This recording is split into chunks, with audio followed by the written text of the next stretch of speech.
Okay, YouTube. Okay. YouTube, we love you so much. Thank you for being here early, right? We do this all for you. Yeah, we do this all for you. We love you so much, and Amy and I are going to start the podcast. That's right. We are, right? Yeah. Okay. This one's for you tonight. Okay, let's get started. Just raise your glasses high. This one's for turtle time. Amy. Riley. We're on our brand new mic setup. People can see on YouTube. We're trying to be in our Call Her Daddy era. Amy, if I have to tell our little turtles, if you're only listening to us, you're getting about half the satisfaction you could get because you want to see this goddamn setup that Amy set up for us. It looks amazing, right? We're freaking Howard Stern up in this bitch. It looks like a cross between Howard Stern, Alex Cooper from Call Her Daddy, and other recording legends. This is a good setup. I have a little coffee stand for my coffee, which I saw that Call Her Daddy also had a little stand for Ariana to have rosé. Rosé, yeah. And I don't have to hold the mic in my hands to have my, in accordance with my mouth. Yeah, we're both slightly terrified that something's going to go horribly wrong because we have new microphones. And what if people are listening and they're like, whoa, your audio sounds like complete shit. We're like, welcome to Turtle Time. Hello, this is the Zodiac speaking. Oh man, but oh God, I can see the lines. I know you guys don't want to hear this much in depth in our recording setup, but I do see that my tones are definitely bleeding into Amy's track, but we're gonna hope that is just that's just an anomaly. Yeah, it's all good in the hood. Yeah, good. I'm so glad. But yeah, Amy, I thank you so much. This setup is beautiful. I think it'll be good. I watched a lot of YouTube videos and I'm still certainly a novice. We're figuring it all out, but yeah, it's very confusing because a lot of these YouTube people, they say, don't do what you think everyone else is doing. And I'm noticing every single video I watch on Instagram or TikTok of a podcast, I notice what mics they're using. Oh, right. And now I'm like, did I get the right ones? Like, Is this the good one? Well, these look good. The Howard Stern edition, and they're signed by Robin Quivers microphone. I've got Howard Stern signed one, and you got the Robin, right? Yeah, I love Robin. I've never listened to Howard Stern. It's so good. You would love it. Yeah. Whenever I see clips of him, like from the past, I don't like the filthy talk. He's a new man. He doesn't do that anymore. No. When did it switch from filthy Howard Stern to the new I feel like that was 90s vibe. That was like when they would show clips of him on like E. Yeah. Or he had the show on E. He's honestly a very introspective guy. Okay. He's one of the best interviewers of all time, which I think is I don't know, widely accepted at this point. What makes him so incisive? He just people really open up to him. And I feel like people are disarmed by him because they think he's one way. And like me? Like I'd be like, if I was ever interviewed by him, I'd be like, this is a filthy guy. He's going to ask me filthy questions. And then when he asks me something introspective, I'd be kind of blown away. Yeah. No, he's great. I would say I don't have Sirius, but I off again, on again, subscribe just to listen to his interviews. I mostly just listen to like the celebrity interviews. I'm not like full Baba Booey, like, Yeah. But I love him. Yeah. Okay, good. And also his wife, Beth, rescues cats for a living. Oh, that's amazing. And her Instagram rules. Well, that makes him better. Yeah, he loves cats. Has Howard Stern ever interviewed Terry Gross and then them done the reverse and Terry Gross interviews him? Possibly. He did a lot of press when his book came out, which was like excerpts from his interviews. And I remember, was he on Mark Maron? Maybe. I'm trying to remember. But yeah, he was being interviewed by people, which is funny to see. Yeah, that's great. He's the king of all media. Well, I love that we were able to get these mics, from the Howard Stern show. Yeah. They tossed these off, and these are now our new mics, so I love that. I flew to Midtown Manhattan and got them for us. That's awesome. But he didn't personally give them to you, right? You said someone else. Yeah, it was Baba Booey. That's awesome. And who is Baba Booey? It's like his producer. Um, I'm forgetting his name right now, but it's like Bob. Baba Bucci. Oh, okay. So Baba Booey is just like a fun. Yeah, it's like a guy. Okay. Um, Did you did you see the news that Al Pacino is becoming a father? I did. Did you see he requested a paternity test because he couldn't believe it? No. He He was did? like, "No way." Yeah, I just wanted to congratulate him on it, but the baby hasn't come out yet, right? No. It's just expected. Yeah. Oh. Do you think that he's gonna be the godfather of De Niro's baby and vice versa? Now that you say that, I didn't even think about it. Does De Niro also have a little new baby Yeah. boy or girl? Yes. Oh my God, these amazing men who are having babies. They're not doing hot tub, obviously. What's that? Because of the The sperm? Yeah, that's great. Also, just up front, there was a huge error on our Patreon episode, which I know not everybody listens. Yeah. Not everybody is a Patreon subscriber, but I did mispronounce the name of a legendary Hollywood producer on Patreon. Yeah. I called him Brian Glazer. Yeah. And his actual name is Brian Grazer. Yeah. And I was thinking of the director Jonathan Glazer, and I got their names mispronounced. And so his office called and they said that they wanted to get a correction. And so just up front, I want to say I am so sorry to Brian Grazer. I think you're legendary, and I'm sorry I got your name wrong. I think he'll accept. He's an eccentric figure. He is? Yes. I don't know anything about him besides. Well, he's like Ron Howard's guy. Oh, right. I don't know. I've seen him around. He's kooky, and then if you follow him on Instagram, it's quite a wild Oh, ride. wow. Where have you seen him at? When I interned on the Universal a lot, Oh, he would cool. be there. Yeah. He has sort of like messy hair. Is that his Yeah, signature? it's like spiky. That's awesome. Yeah. And he's Ron Howard's go-to guy. Yes. Wow. Okay. Well, good. Well, I'm going to get that right anytime I talk about him in the future for sure. You better. Yeah. And I also wanted to give you one last little tidbit. The Loverboy package is officially coming very soon. Did I tell you this last Did night? you get a tracking number? Not yet. But they said They're like sending it first class, no tracking. They said third time's the charm. They said they had an issue in the distribution center. Lindsay Hubbard was actually in the distribution center, and she was not allowing packages to go out to our podcast because we'd been disparaging about her. She probably smashed it. I know, She probably threw shit at it. but they said they were able to get her out of there. And since then, the distribution center is running like clockwork. Once Hub House was out of there. Thank God. Yeah. So that was really it in terms of, I did want to say, do you remember how we were talking about how we wanted to talk about Celebrity Spotlight and say all the celebrities we've seen over the week since we last saw each other? Okay. Do you remember? I don't remember that.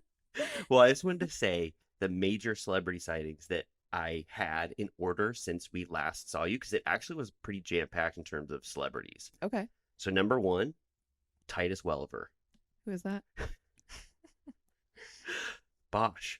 Oh, Deadwood. Have you ever watched Deadwood?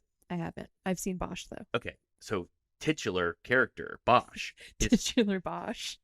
It's named after this character. Where did you see him? To Live and Die in LA, that movie, Oh, I yeah. saw him and he was watching that film with me at Los Feliz 3, right by your Oh, house. wow. Isn't that kind of amazing?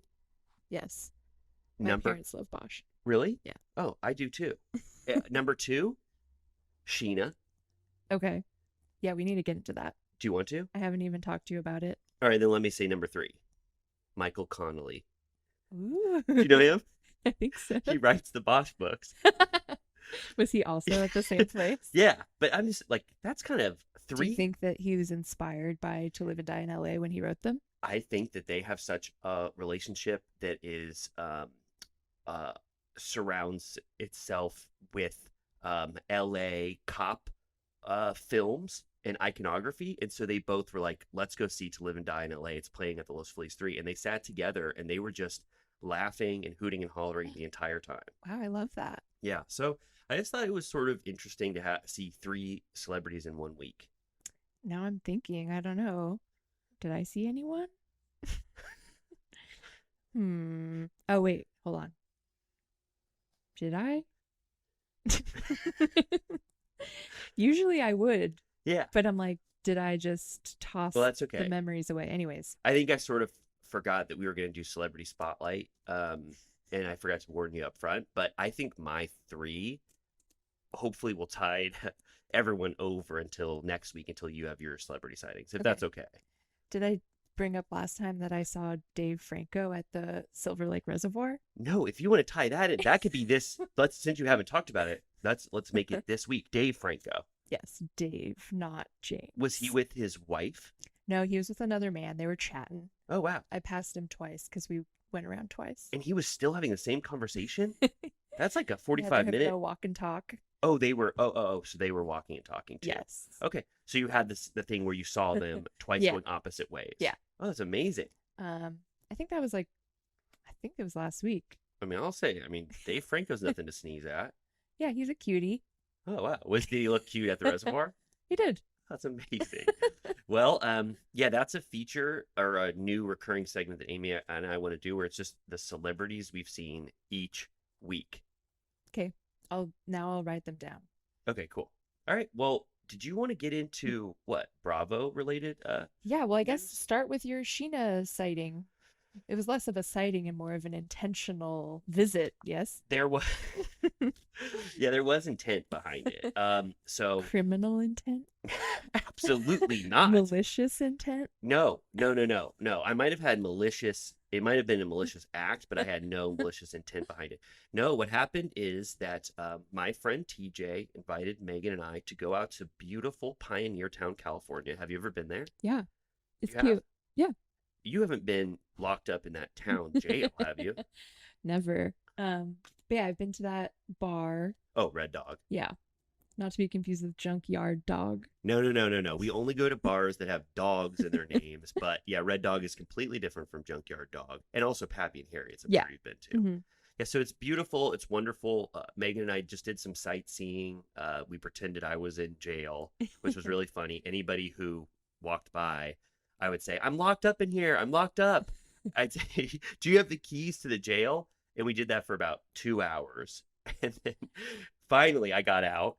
And then after that, we went to, did I explain, TJ is the founder of Emo Nite. And so Right. he invited us, and Scheana was doing a surprise DJ set. I'm not sure if it was actually a surprise. It wasn't a surprise to me. But, we said, Megan and I said, we'll race out there. So we got to Pioneer Town.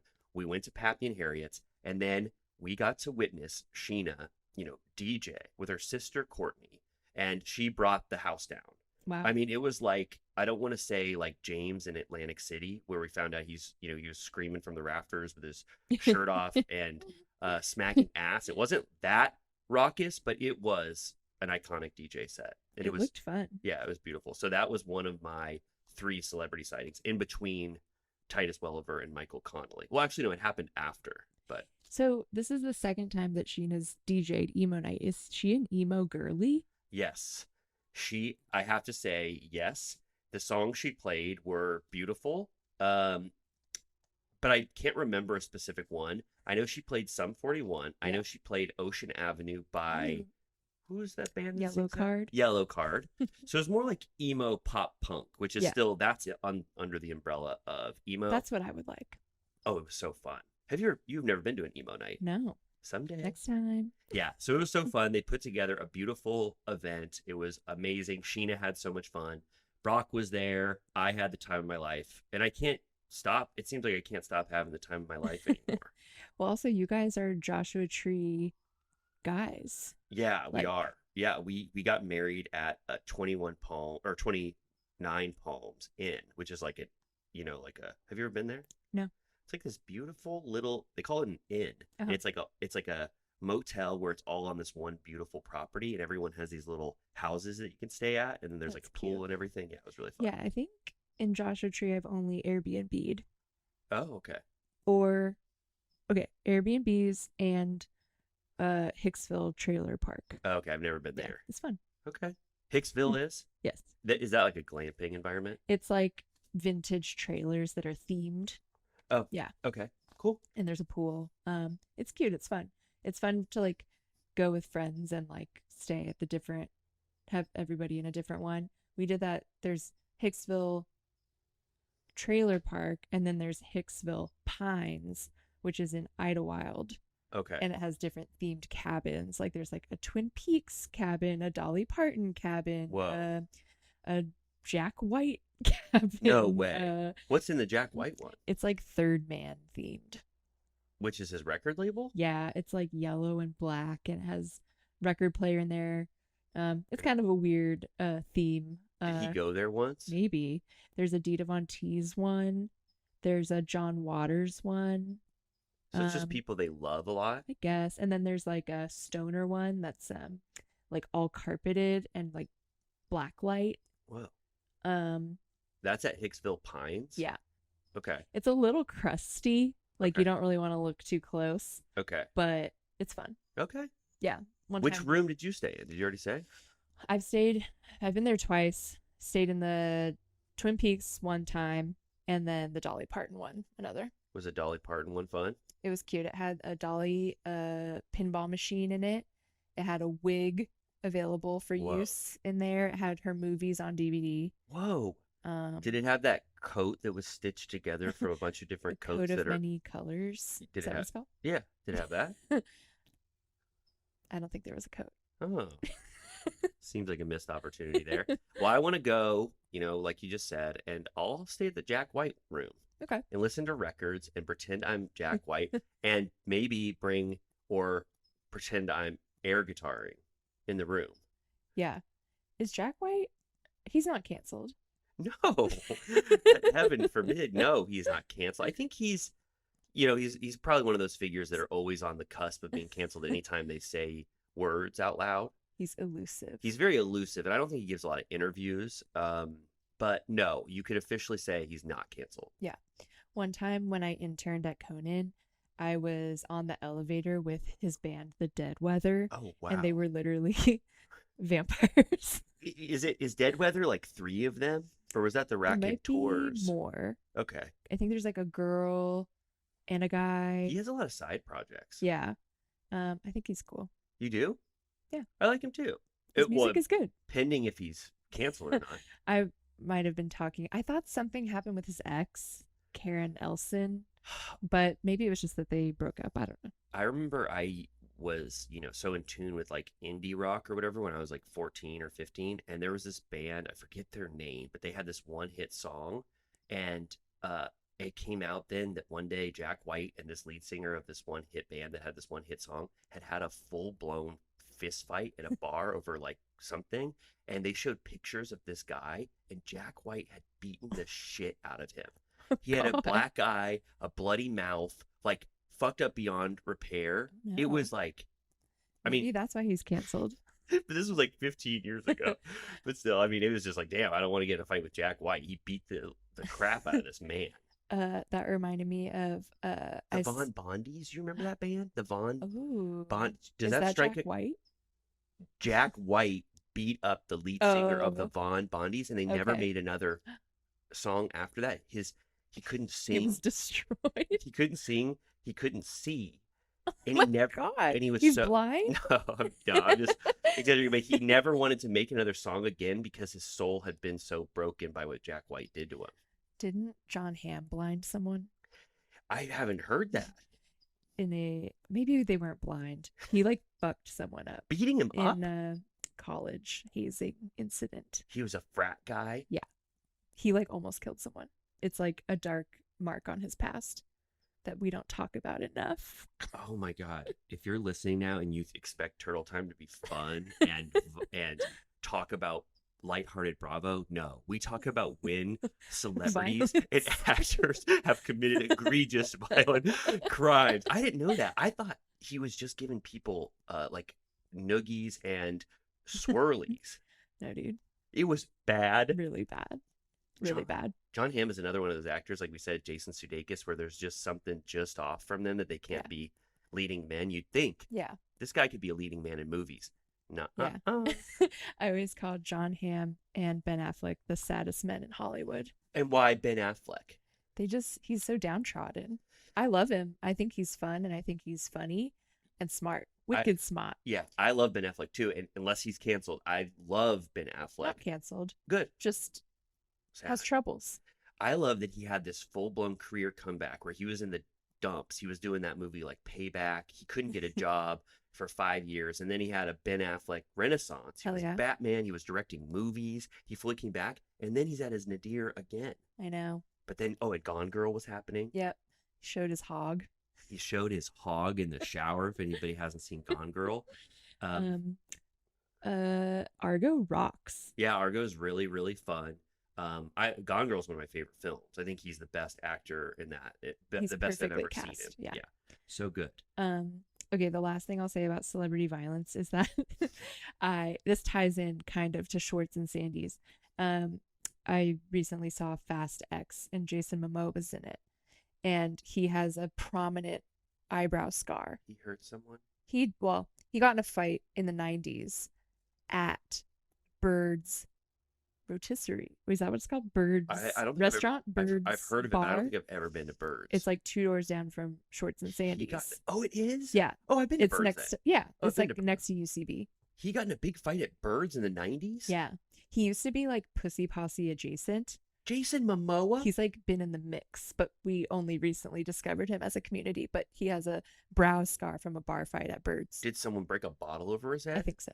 Something like that. So Jason Momoa has been in Hollywood since the 90s, and he only peaked over like in the Game of Thrones universe? Yeah. Whoa. He's been around. He's sort of what's that called? A promising Hollywood tale. You know what I'm talking about? Where if you stick around long enough, Yeah. even if you're a part of the Pussy Posse, even if you get hurt at Birds, eventually there could possibly be that call A to space for you. start. Yeah, but you have to look like a merman. Do you think he gave that person the business a little bit back after he got a bottle shattered on his head? Probably. You think he like put him in a headlock Yes. and punched him in the stomach? Yes. Go on.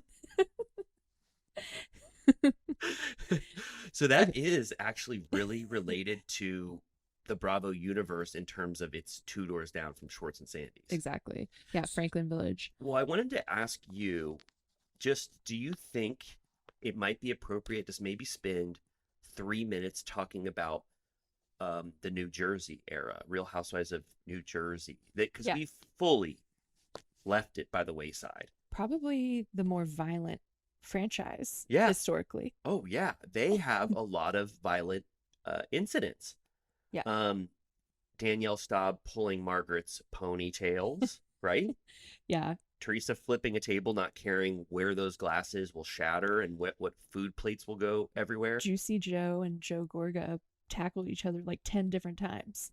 That's one of my I hate violence. You guys know that, and we talk about it every time. I absolutely abhor violence, but there is something very interesting about when Joe Giudice asks Joe Gorga to apologize to Teresa for calling her scum, and before he can even finish saying apologize, Joe Gorga runs at him like a wrecking ball, and they get in that tussle or whatever. And then Joe Gorga had put a bunch of hair dye in his hair, so because his hair, Thinning. he had thinning hair, so he had a bunch of black hair dye all over It's his hair. giving Rudy Giuliani. Oh, right. Yeah. It was like one of the first incidents of black hair dye being everywhere. Oh my God. Yeah, I can picture it perfectly. Yeah. So yeah, we haven't really been talking about New Jersey this season because I think we agree it's been a little bit boring. But I finally caught up this week and watched Teresa's wedding. I watched like the end of the episode before the wedding, and reunion part 1. I was like fully engaged, and I was like, "What happened?" So towards the end, like the special and the reunion, not necessarily the season. Yeah, no, not during the season. Until they mentioned Bo Deedle, Yes. which we can talk about. Sure. Yeah. I'll just give general thoughts. So I thought this season was so bad. I didn't Yeah. even know what they were arguing about or fighting about. They're all in like ruts story wise. I absolutely hate the trope of new cast members feeling like they have to feud to stay on. It is like the most common thing that happens Yeah. when 2 or 3 cast members are hired at the same time. They feel like that's who they have to fight against to like get him out of there or whatever. So Danielle is the most egregious offender of that trope. Mhm. She let this one little stupid comment railroad the entire Yeah. season. Wait, is Danielle? I get the two new ones confused. Fuda? Okay. Rachel Fuda has John Fuda as her husband. They have a tile company. She's Okay. actually low key and nice and Okay. smart, and she had that son that she wants to officially Yes. adopt. That's from her. She's 32 years old. That's amazing. I can't believe we're in the era now where well, I think I'm they need to keep housewives older than me forever. yeah, Gina in Real Housewives of Orange County is like 31 or something. Yeah. I like my housewives older. I know. I'll just say, but then at a certain point, as we age, they won't be able to keep housewives No, I older. think they need to keep ratcheting it up until they're 90. The over. new cast Yeah. is 90. I think a lot of why Roni was scrapped to the junk heap in a awful way is that they just wanted to get a 30-year younger Yeah. crowd and not even keep the Which whatever, I guess we'll see. I don't know.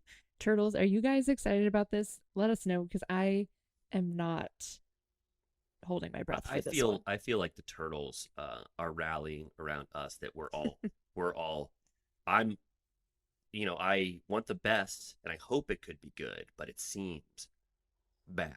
Yeah. It just looks too, I don't remember if we've already talked about this, but it's just too shiny. It's like that's how Dubai was.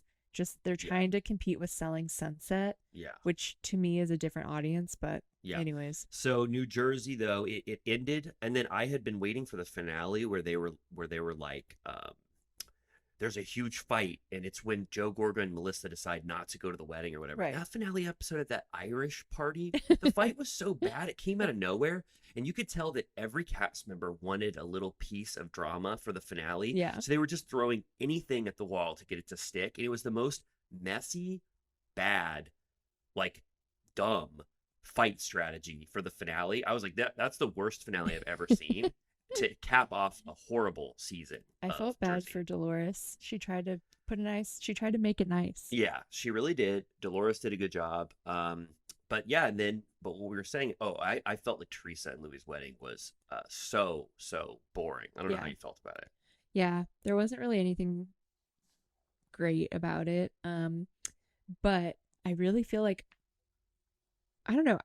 I feel like finally it's being spoken out loud that as of the reunion and starting at that Irish party, that Louis is like an untrustworthy figure. Right. He has this like switch where he goes from this like Zen meditative, Yeah. like sort of like turn the other cheek. I love everyone. Let's rebuild and repair. And Yeah. and then halfway through the season, I don't even know what Joe Gorga and Melissa do. They have like one little blip of a fight, and then Louis just turns into the worst person in the world towards them. He's like, I never want to talk to them again. You don't need them in your life. They are awful. I never want to see them. Let's disinvite them from the wedding. I'm not inviting them.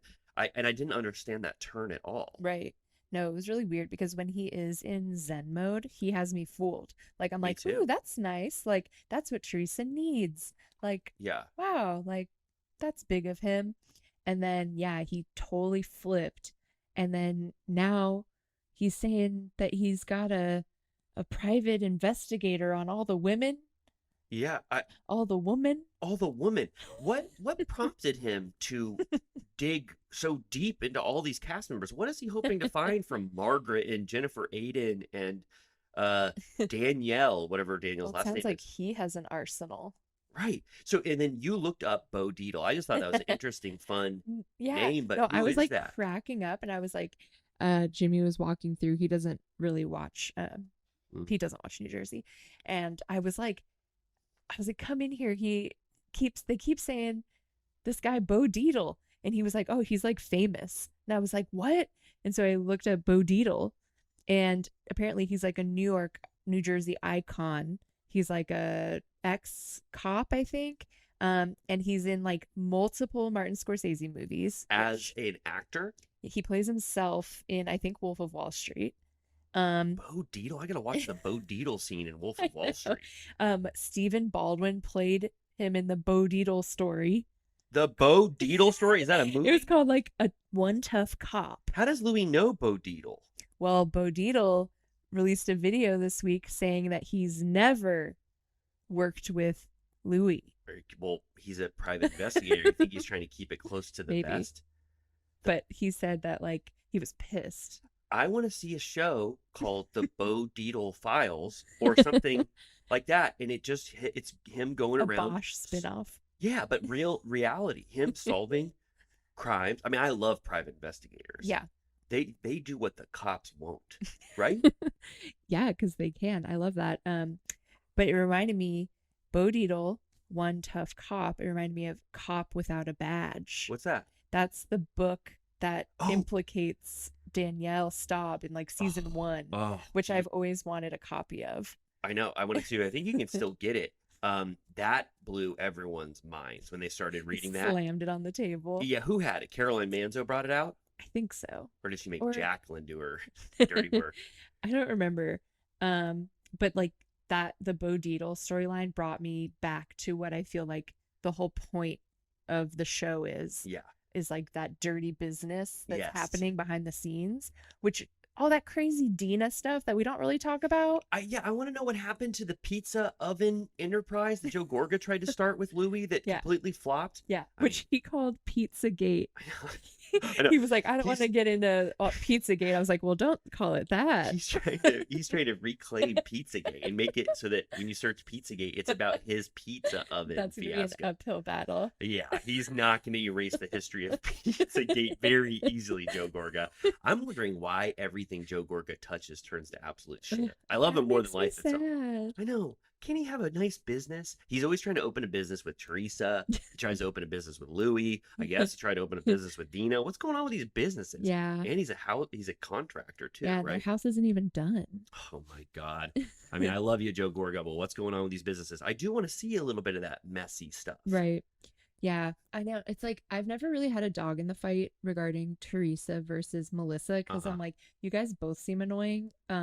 But my gut tells me that Teresa is the problem. Oh yeah, you just have to. I have to say now, like the Teresa's version of every story. Yeah. She is she has no alternate reality where she Yeah. is not the victim or the winner of every fight, or that Melissa and Joe haven't spurned her. Right. Even when Melissa was like, I've invited you to multiple dinners with whoever it was, and Teresa was like, you never invited me. And she's like, I can name 5 times. I Yeah, invited you, even Teresa. Andy was like, I ran into Melissa one time and she was like, oh, we just went out with Teresa and such, and she's like, I invited myself. Yeah. Yeah, exactly. The truth is that Melissa and Joe are more reliable narrators, and they're probably right in this whole feud with Teresa. Yeah. Because we've already seen that Teresa will burn every bridge in the world. She's already cast so many family members and good friends off to the side. She doesn't even have a relationship with the beautiful Wakili family. Ugh, yeah. She burned every bridge with every family. She doesn't care about that. But Melissa and Joe are just less fun to watch Yeah, than Teresa. for sure. So that's kind of a bind. It's Yeah. like you go with the person who provides so much entertainment but is awful to work with and doesn't have a proper view of reality, or do you go with someone who is generally fun, generally easygoing, but and has a great husband? Joe Gorga Right. provides a lot of fun, but you probably can't just have Joe and Melissa. Right. Andy in his book implies like multiple times that it's probably time for Teresa to wrap up. Whoa. Someone said, I saw a TikTok where someone said that Teresa was going to get a spinoff, and that's how they were going to resolve this. And so that Teresa would just get a Louis spinoff with her family. She wouldn't have to, she could have Tardy for the party vibes. Yes, she wouldn't have to, battle cast members. She could just be on her own terms. Honestly, kind of down for that. Yeah, I would watch that too. Did you like? What were your thoughts on Jen Fessler? I thought she was fun. I mean, she's goated for having sex with James Gandolfini. Yeah, I wish she would have described it in more detail. But other than that, that was a very interesting revelation. Yeah, she's fun. Do you think she'll get a wait, what do they hold in New Jersey? They hold a do they have a thing they hold? Do they? Okay, No. wait, there's an orange, there's a diamond, there's an Apple. apple, Peach. there's Orange. a Where's that peach. orange? What do the Jersey people hold? What do Potomac hold? Sometimes I know one of them is just like champagne or something. Really? They don't all get a cool object? This is a great trivia question. Okay, if you know, well, anyone will know once you can just search for it, but we don't know what the New Jersey people Should I hold. look it But up? I think Fessler will get a full-time cast member status. She was great. And I Yeah. think Rachel should too. I don't want Rachel to be affected by how badly Danielle handled their drama. I think Rachel deserves a second chance as well. But I would get Danielle out of there and got to get Jennifer Aiden out of there. Jennifer Aiden's such a cuck for Teresa. It's so annoying. I know I don't like when people are just like, okay, I have to be absolutely loyal to Teresa to stay on the show, and then they can't even they can't counter anything that Teresa says at all because they're just too scared of her wrath. Yeah, it's pathetic. Although, did we talk about I think I saw it on TikTok. Jen and Bill went to the Bahamas and were like hanging out with Juicy Joe. That is amazing. They were with. I think it was like Easter. Why did they have cameras on that? I know. Bill and Juicy Joe would have had so much fun together. Yeah, and like the kids were there. I don't think they were staying together, but they were like cooking together. And yeah, I was like, how did that happen? What's the leap between, obviously she's close with Teresa, but like to hang out with Joe, that's like a whole nother level because they didn't know him before. And then he calls Teresa at the reunion. He says, "Can Bill do bags under your eyes for my uncle?" Yeah. That was really fun. That was funny. Yeah. So I think I don't know if we're like getting towards the end of New Jersey, but the season was so boring and not fun and all of the worst aspects of what New Jersey has become. But then there were so many like new revelations and interesting moments in the reunion that it's almost like you could just watch that, I felt, and be pretty satisfied. Get your New Jersey fix. And there were so many things that like Dolores brought up, about like Polly still being married. Yeah. And then Frank Catania still living with David. It's like, I gotta see that. Yeah. No, that was so funny. She was just like, yep, he still lives there. And Andy was like, you say that like it's normal. Right. And there's like almost like 2 minutes where they're trying to get Dolores to talk a little more about this, and she just like will not say anything about it. Honestly, I fucking love Dolores. Yeah, I know, she's great. You have to have Dolores. You have to keep her. She's a voice of reason, but also fiery. And she's the bridge to Teresa and the others. Yeah. She's a good peacemaker. Yeah. She's great. I love her, and I love Frank Catania, and I love that whole dynamic, and I love that she won't apologize for it. She's just like, whatever, it's how our family is. Do you like Polly? Yeah, he seems sweet. I like Polly a lot. Yeah. I love that dinner they had with Frank Catania where he says, I'm going to propose to her and I have a ring or whatever. That was awesome. I love that dinner. Yeah. No, he seems like a nice man, and I'm happy for her. And I do think that it's best for her that she does have a little bit of a boundary with Frank, even though it makes him sad. Yes. Frank wants a lot more than Dolores can provide, but it seemed like that dinner was like the future of what their dynamic could be. Yeah. So yeah, that was beautiful. And so I think, when Bravo listens to this for season 14, I think the remedy is, I don't know if Danielle should get a second season based off how she performed. Mm-hmm. How do you feel about that? Yeah, I'm kind of indifferent. I think she was really performative, and I could tell that she wasn't actually that upset with Rachel about that remark. She was just kicking a dead horse so much that I think that behavior is just irredeemable, and you don't need another fake person, because Jennifer Aiden is already so fake and provides so much fake drama. I do feel like the show is very interested in having a second person with a issue with their brother. Oh, right. So they're gonna like, you know what I mean? Like they want that parallel. Yeah, but what the hell's going on with that brother? It doesn't make any sense. I blocked you on Instagram. It's like, okay, guys, can please resolve this? Anyway, so I think New Jersey was like a glimpse of what Jersey could be. Kind of fun again, but a very bad season overall. Yeah, I felt the same way. It took me by surprise. Me too. Should we transition into the Summer House Minute? I would love to. Exactly how I feel like Jersey is, bottom of the barrel. Summer House is a shining beacon, and beautiful and providing so much entertainment for me. Like, I love it. Yeah. I'm so happy of this. And people are saying this Summer House season was a bad season and so boring. I think it was so good. Dude, people don't get it. People don't get Summer House. No, they don't get it. They're all wrong. Yeah. So you want to talk about the reunion specifically, right? Yeah. I will say I oh my gosh, I loved this part one so much, and I can't wait for the next part. Is it going to be 3 parts? Do we know? I don't know if they're gonna get three. I know this is probably already out. But I guess it would warrant three, right? I don't Yeah. know. Does Summer House get I three mean, part parts? one was action packed. I mean, I feel like there have been worse Housewives seasons that have gotten I 3. feel like three is now like the norm, and if you Right. have two, it's like the worst season of all time. Right. Yeah.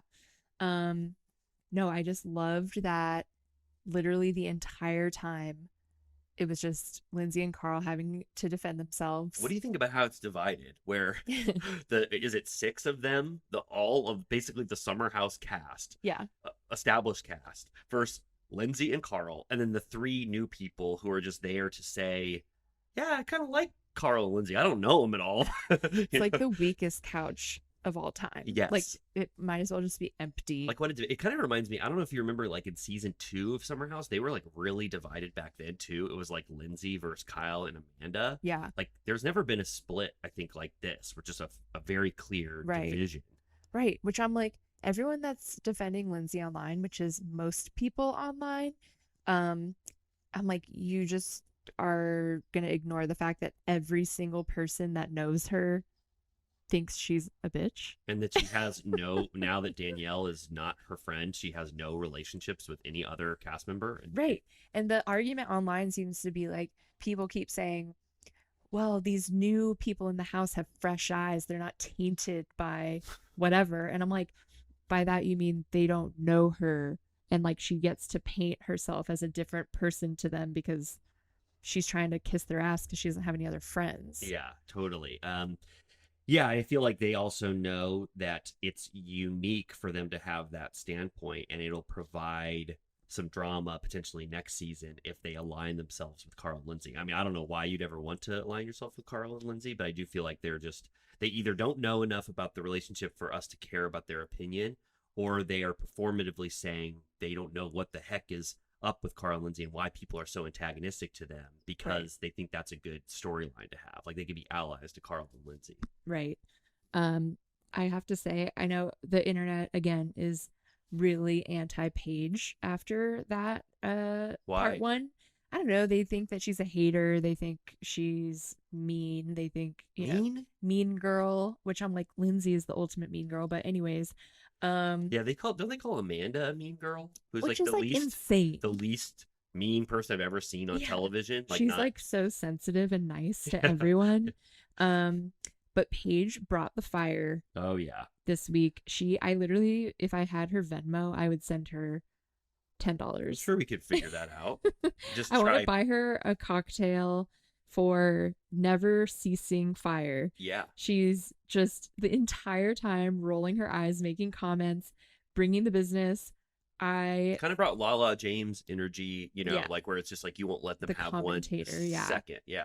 which I thought was awesome. Lindsay is such a bad, sorry to cut you off, but Lindsay is such a bad fighter. right. Like for someone who has drama with everyone and has brought up so many antagonistic feelings in almost every person she's interacted with, she's so bad at actually fighting.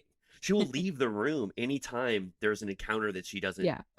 like. Yeah. She just leaves. She's not good at stating her opinion or fighting for what she actually believes in. When they were all like, you don't talk to any of us at all. And she goes, Maya, I texted you when you got bitten by a dog. I don't even remember that part. Wow. She said like she tried to like pull like one circumstance out of her ass where they had like A rapport. yeah. Yeah. And Maya was like, okay, but like generally that was not the case. Yeah. I like that Sierra just like hates Lindsay too. And like we don't really even know what it was. I mean, there was some Yeah. Austin stuff, but just the way Lindsay behaved. Right. Sierra's like, I don't fuck with you Oh at my all. gosh, I haven't even thought about the Austin stuff Yeah. during this whole time, which was disgusting. When she greets Austin by like jumping on him And then she wouldn't squealy. take any accountability for it when it's like, okay, fine, if you think you can do whatever you want, sure, but like you know that was a rude thing to do because you know that she was fully dating him the last time Yeah. You were filming. Oh Like, yeah, when she was like kissing him and she was stuff, like, yeah. "That's just the relationship we have." And Well, it's that like, was Hot Hub Summer. yeah, Do you remember? yeah. So And uh, everyone was like, "We're worried about you." so she kind of got a get out of jail free card. That Yeah. was Hot House Summer. Hot Hub House Summer. I don't know. Hot. But anyway, yeah, I mean, I Hubs. understand completely why Sierra does not fuck with Yeah. Lindsay. But yeah, Carl is a weak-minded man at this point. Oh, do you think he ever was a strong-minded man? Yeah. Me too. Yeah, he used to have a strong mind. Yeah. It's so hard to talk about Carl too right now. Like it's because if you talk negatively about anything about Carl, it's like he's, what the hell are you doing? He is going through the worst time in his life, which I totally understand. Right. But there is an element of this where I don't know, you have to talk about Carl because that's so much the dynamic that we're talking about here. And I don't know, but it's just hard to like be negative at all about Carl right now. And I actually don't really blame him. He's Yeah. just supporting Lindsay in an Yeah. almost unsupportable position. Impossible task. Yeah. Yeah. He was also wearing like ballet leggings. Did you notice this? He's trying to go the tightest pants you could ever go, right? Because that's Which his is signature. just spandex. That's his signature thing, though. Yeah, I hate it. Really. His fashion has gotten upsetting. Do you think Kyle and Carl like actually have a very good friendship? I think it's waning. Yeah, because they always talk about each other like brothers. Like I love you so much. He even says Kyle's like an older brother to me. They have so much history, obviously, but I never was like fully got the sense that they are like bros. Like I Right. never see like not to take it to Vanderpump yet, but like Schwartz and Sandoval yeah. and Jax had a bromance. Yeah. Like very very clearly Right. solid friends. And I guess maybe because we only saw Carl and Kyle during the summers and there was so much friction throughout the season, but I never got the sense that Kyle and Carl were like so down with each other. Yeah. I don't know. I don't know how you feel. I mean, that could just be my new eyes to Summer House. Yeah. Yeah, I see what you mean. And it certainly feels like they're not probably going to be as close as they ever were anymore. But yeah, it also sucked because I was obviously I'm team Kyle always, and I liked that he was calling out Lindsay essentially on Amanda's behalf about her bringing up the infidelity on Yes. camera. Yeah.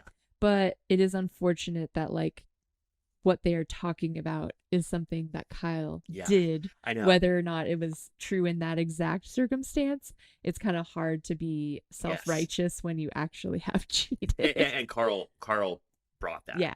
Carl, good on him. played Point it. scored for sure. He's like, you cheated. Yeah. Everything that you're saying now is negated by the fact that you cheated. Yeah. Carl's right. Make that point. Yeah. Do it. Why do you think we are so sympathetic to Kyle and Amanda? I mean, I know it's because ultimately we know that their love is so strong and beautiful and they love each other, but we do give Kyle, I don't know why, I'm like helpless against it. Is it because Kyle's cheating was like he's blackout drunk and we've seen it for 10 years, so we know that he would make out with a broom? Yeah. Is that sort Yeah. of why his cheating scandal doesn't resonate as harshly Yeah, it's as like similar to Schwartz, where it's like, if I did, I don't remember. right? Yeah, get out of jail free card. Just get Yeah. blackout drunk. You get to kiss whoever you want. Yeah. Yeah, I think it's just they are the king and queen of the show. The reunion was literally Kyle themed. Kyle's birthday themed. Yeah, thank you for honoring Kyle. That was really sweet. Which, like, whenever I see people online that hate Kyle, I'm like, then why do you watch this show? The whole Like, show, it's the propped Kyle up. show. It's propped up by, well, it's kind of like hating Jersey in the early, like for 10 seasons when it was Teresa's show. Right. Basically, like, how can you hate Teresa? She is the engine of this show. Right. Same with Kyle. Yeah. This is Kyle's show. He is the god of summer. Yeah. And they all just pay homage to him on the show. Yeah, everyone online is like, get rid of Kyle, get rid of Amanda, get rid of Great Paige, get rid of show. Sierra. Great show, guys. So it's the Chris, Sam, Yeah. Gabby, Carl, and Lindsay show. Great show. It'd be canceled, but while they're filming. Yeah. No, it's the same people. This is Yeah. what Jimmy said. The same people that think that Katie and Ariana should be the lead of Vanderpump, which, sorry, girls, but I ain't watching that. Yeah, I won't go that far. God but love you. Yeah, God love you. I don't know Maybe a what show that is. spinoff on Discovery Plus about something about her. Yeah, I mean, I don't think that Bravo should ever take casting tips from the internet at large. Because first of all, people might not be voicing their actual opinions. They might Right. just be bots that are paid for by Lindsay to say that Lindsay's the best cast member of all time, because Dude, that has to be what. we are starting to think that Hub House PR has paid for the internet to be swarmed by bots, because the opinions online are so undeniably wrong. Yeah. Well, and we haven't even talked about we talked about it personally off the record, but the revelation that Lindsay is so awful. We have to say it here Yeah. for posterity. Lindsay is notorious for being awful to production, awful to fans, and so bad at BravoCon to Andy's employees that Andy had to chastise her and tell her, please be nicer to my employees. Could you imagine that? Humiliating. I also did the due diligence and pulled out my copy of Daddy Diaries. I posted this on TikTok, but I remembered that there was a moment where Andy did mention this. So I flipped through and found it. And Andy says he came to his phone and there were a bunch of paragraph long text messages from Lindsay, and because she had been outed on Watch What Happens Live for being rude to his staff, which I believe was Amanda who said that, right? I'm not sure. I never saw the original Watch What Happens Live accusation. I only saw I think this one. Amanda outed So it's been her. it's been verified multiple times. Yeah. Now by Andy himself in his Yeah, book. he put it in his book and he said, she was outed for being rude to my staff. And then he essentially just kind of blows it off and says that they worked it out, which fine, but he put it in his book. And when it comes up at the reunion, he doesn't deny it. Yeah, he's just sitting there almost embarrassed that it's being brought up because he knows how bad it's going to make Lindsay look, and he knows that it's true. Yeah. Also, I don't know if you heard that Lindsay threw a shoe at a producer. It kind of gets lost in crosstalk. I need to know more. I know. Who's the one that said this? I think Paige said it, but they're not on Paige when the accusation's being leveled. But you hear, I'm almost positive Paige's voice, either Paige or Sierra. I think it's Paige, but she says, you threw a shoe at a producer. It just kind of got lost, because it was just in crosstalk or whatever. Yeah. No, I'm dying to know. But then people online are being like, whatever, like this is all fabricated. They're going off of that photo that Lindsay posted with that Bachelor contestant who was there with Luke. Do you remember that photo that she cropped out Luke and the Bachelor contestant? No, I don't remember that. It was on they were talking about it on Watch What Happens, I think, but Lindsay posted a group photo, and then on the end Luke and someone from the Bachelor were like holding hands, and then she deleted it and reposted it with them cropped out. Oh wow. And then Andy's makeup artist was there and she was in the photo, and they kind of had her come out and Watch What Happens Live. And then now people online are saying, look, she hangs out with like Andy's makeup artist and she's close with producers and So that all means this she's stuff. never And been awful to them. I'm like, they're just really grasping at straws. It's like, And also, why are people bending over backwards to defend Lindsay against all these accusations? I know. Why? well, also I saw a thread. I've been getting deep into the threads and my blood pressure is like Oh, Reddit? Reddit, This summer. Instagram, just everywhere that people are talking about Lindsay specifically. Mhm. People were talking about, when Paige was calling them out for it being premeditated and People Magazine and whatever. The guy that wrote it is that article. Dave Quinn. Yeah. He Yep. wrote, what's it called? Diamonds and, Not All Diamonds and Rosé, which is a wonderful, wonderful book, but I didn't think he needed to insert himself in but this, it to be is honest. Bravo sanctioned. So he is a mouthpiece. He just said, hey, I work at People Magazine, and it was very easy to get this thing off the ground and have this ready to go for Lindsay and Carl to show off their engagement or whatever. Like, so Paige's narrative about it being premeditated is wrong, but that doesn't negate the fact that Lindsay definitely knew it was happening. Right.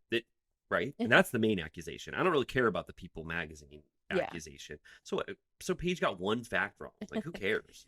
Yeah, people were really like eating popcorn about that, and I was like, okay, whatever. Yeah, okay. So you got the timeline a little wrong or whatever. It doesn't change the fact that Lindsay wore shoulder pads to the beach and knew that this was going to happen. It's one of the most deflating engagements I've ever seen on television. Not deflating, Yeah. the most like uninspiring. Totally. It sucked.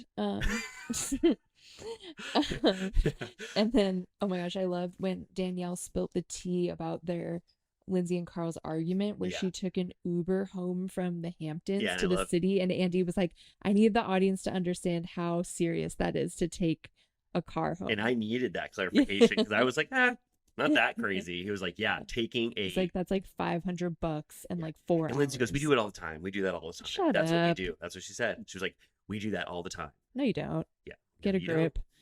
Andy also really was clarifying on Watch What Happens when remember when Lindsay was the first example of her not doing what she wanted to do because she wouldn't go to Montauk with the group, and Danielle was like pissed that she didn't go, Yeah. and she was like, I don't have any reason to go without Carl, and Danielle was mad about that. Yes. Andy, as someone who has a house in the Hamptons, he was like, I think the house is in like Sag Harbor or something. I could be wrong, but he's like, Montauk's like an hour away. Right. Like he was like, that makes sense that you wouldn't want to go because if you only wanted to drop by or whatever, that's a really long trek if you're Right. on the fence about going. So it kind of validated that, which I'm like, that's context we don't really have. It would be Yeah. like if we were in Highland Park and someone was like, we're going to Santa Monica, you'd be like, Yeah. No, I love hearing that because in my mind I have no clue. Montauk, Hamptons, Yeah. where the hell Southampton Social is. right. Do you think do you think it's possible that you and I will get to go to one of the summer house parties this summer? Would love to. I mean, it doesn't seem like it's that hard to get the invite to one of those big blowouts. Oh my gosh. Are we so we need to be friends with Amanda. Are we so awful that we couldn't be one of the 100 people that show up to the house and wear whatever the theme was? If there was a theme, Oh my you God, I know. would blow it out. every inch of my body would be fully dedicated to the theme. It would be the opposite of how Craig dressed at the jungle theme party. You know how he didn't really bring it that much? Yeah. You have no idea. I guess it depends on what the theme would be. Yeah. Not I wonder how much Avatar again. advance notice the guests get. Because the guests aren't usually dressed that great compared to the core group. Maybe we can preemptively imagine what we think the theme will be and get a couple catch-all items and then hopefully make it adapt to whatever the theme is. This is inappropriate, but I keep picturing you like showing up in like Native American headdress and everyone being like, no. Boo! It's my one chance to show up to a summer house party. I get invited and I do a culturally inappropriate costume that immediately gets me kicked out, and they have to blur me out on camera. Do you remember Bravo puts like a warning at the beginning. Do you remember they re-edited Kenya's appearance in that Halloween episode because she did a full Native American garb, and they re-edited the episode so you can only hear her talking off screen. You can't actually see her. I don't remember. Yeah, It's so it's funny. Everyone I watched mean, that the episode. history of Bravo costumes, like Luann's Oh. Diana Ross or Oh. whatever, Oh, is yeah. so funny. Well, do you think there's any way we won't do a costume like that? I think we can do what we can. But yeah, I would love to do full Avatar.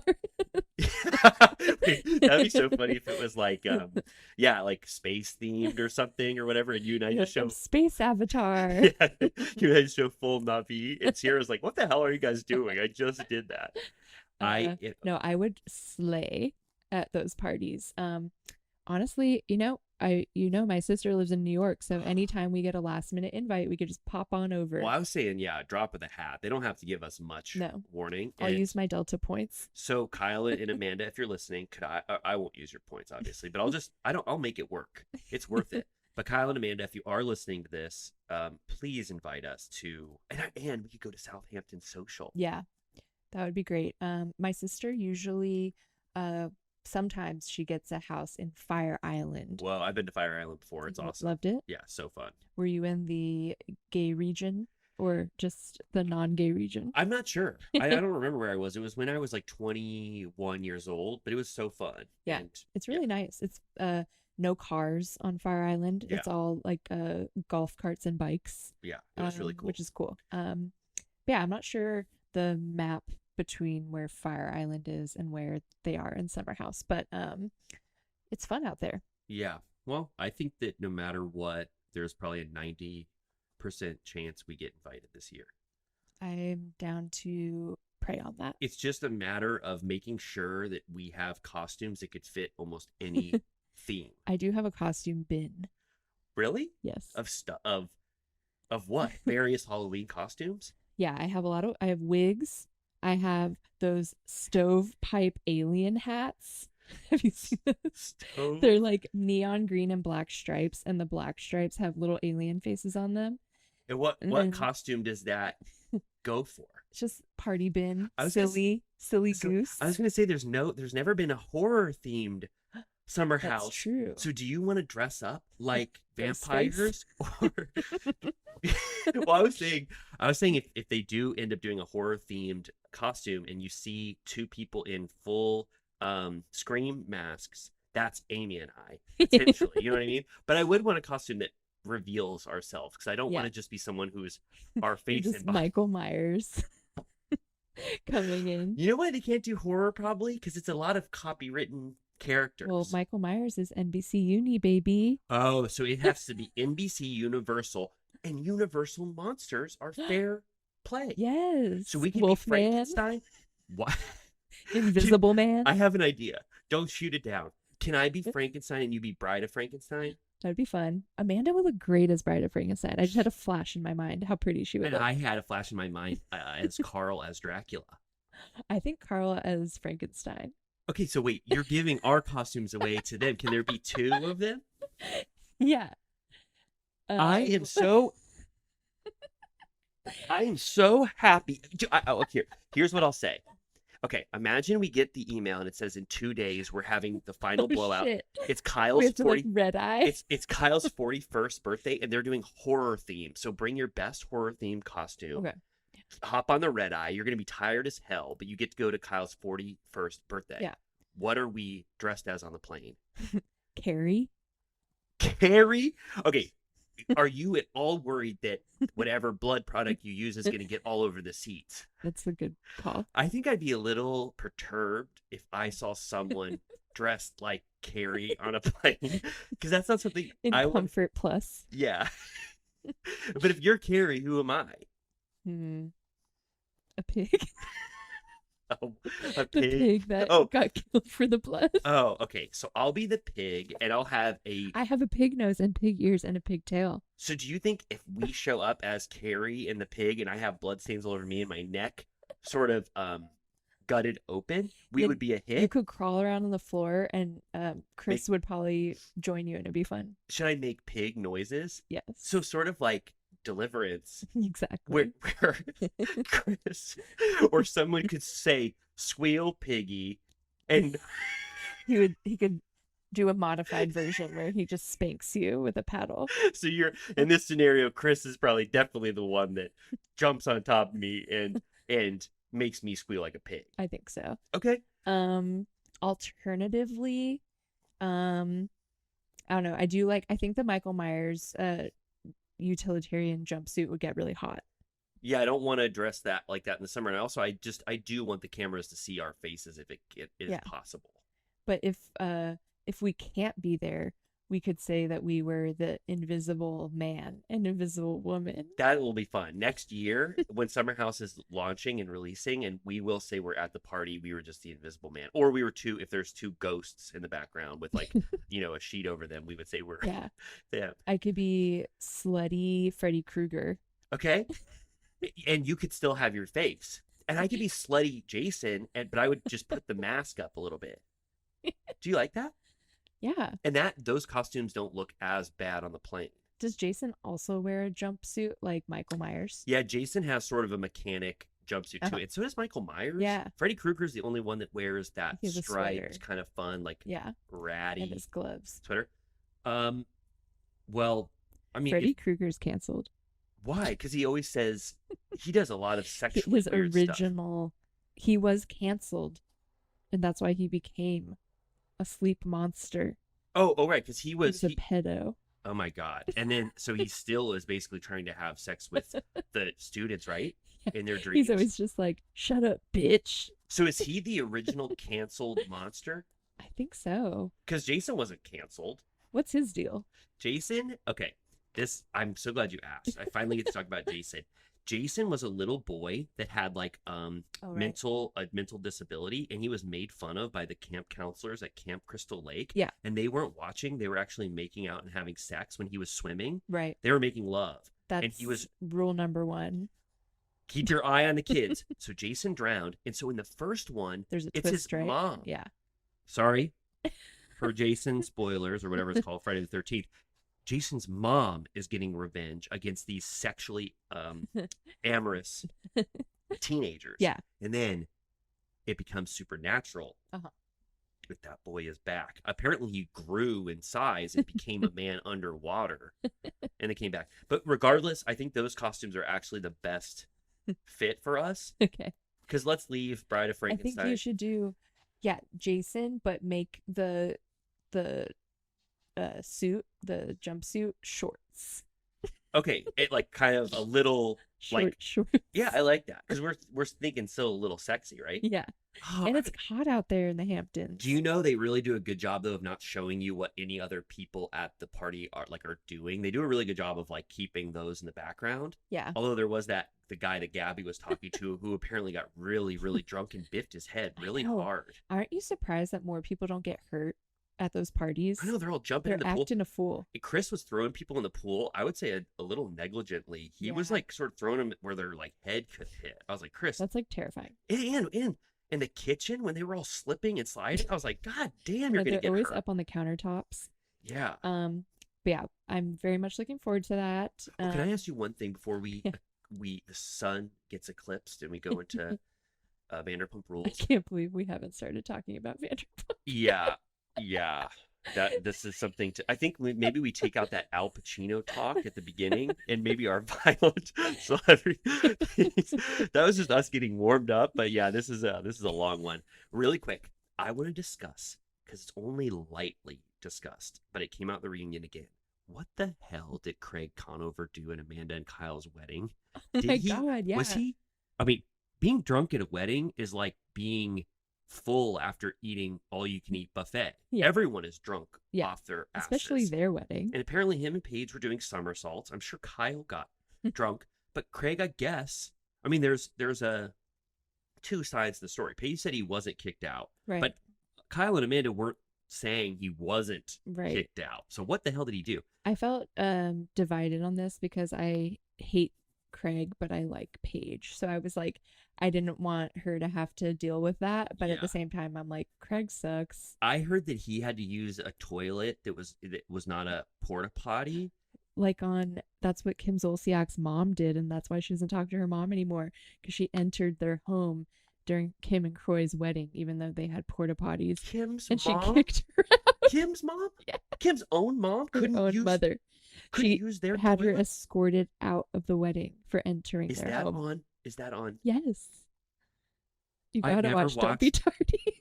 That's on Don't Don't Be Tardy. Tardy for the wedding.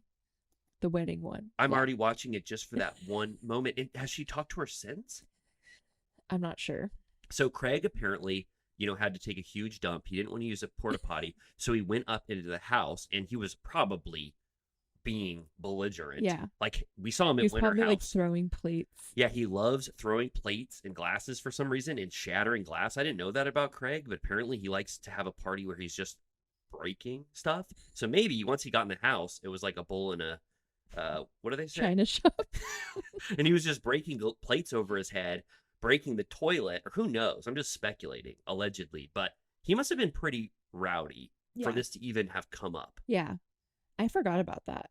I know, but it was brought up at the reunion, and Yeah. I feel like it's an overshadowed thing. I Right. wish they had footage of that. I want to Yeah. see Craig potentially get kicked out of Kyle and Amanda's wedding. It got overshadowed by Lindsay wanting to give Austin a hand job or whatever. Yeah, did she want to? Remember? Well, Danielle was going to give Carl a dry hand job. You remember? Yeah, but remember what happened? Carl was like, they just got McDonald's and then went to bed. It was fine. And Oh, Austin's like, she was like, I want your dick. Oh yeah, And Lindsay he was like, just no, like, thank you. yeah, Lindsay was like, we just went to bed and nothing happened. He was like, yeah, she totally offered me a hand job. And then he kind of just let that story die because he didn't want to deal with it. Yeah, I don't know Austin at all still. I only know him from the 2 Winter House seasons and then the, him on Summer House. So Yeah. I don't have any You good haven't impression. gotten to him on Southern Charm yet? No. Okay. I can't believe he's such a late era. I'm on season 4 Oh, wow. and he hasn't showed up yet. He has a good first season. Okay. But yeah. So I wonder if they'll talk about that more, but I don't know. So what do you think in terms of this episode structure? Do we cut the Al Pacino minute, cut the Jack White Hicksville room, and then this episode will start around 45 minutes? Or do you think are we not so precious and we just leave it all in? Yeah, we can always just put time codes in and people can build their own adventure. Can you imagine the time codes? Jack White fights Von Bondi's man at 6 minutes in. Jason Momoa minute. Yeah, you're right. Timestamps help everything. Do we think this is going to be a 3-hour episode? Well, we haven't even started talking about Vanderpump Rules. We haven't even made a mention of Vanderpump Rules, so I don't know. But yeah, let's take a break. Let's let our beautiful Factor Meals ad, or whatever our sponsor is, play. Okay. And we'll take 2 pisses independent of each other, and then we'll come back and we'll talk. What, are we ready? Yeah, We're ready. Yeah. Okay. All right. We love you all. Amy, we are fully back from the bathroom. How do you feel? Nice and empty. That's amazing. We like to start our Vanderpump talk unburdened. That's right. So I just got an email, just so you know, before we start Vanderpump. I know people want us to talk longer about not Vanderpump stuff. I just got an email from Kyle Cook. Loverboy just announced a brand new flavor. It's called Limoncello Spritz. Ooh. It's the Amalfi Coast in a can. Are Limoncello. you fucking with me? No, I swear. You guys, you won't see it. Maybe YouTube will see it if you can see my phone. But look at this beautiful. I love lemons. Ooh. I love lemons. So That looks good. Limoncello Spritz. So Kyle, thank you so much. You actually wrote me at the perfect time because I advertised Loverboy for you on the pod. Do you think that they can send us an additional case? I'm hoping that I hope that our package just accumulated from time with more and more stuff. And so please put limoncellos in there, right? Yeah, and I want a hat. I think they're giving us some merch. Yeah. Oh my God.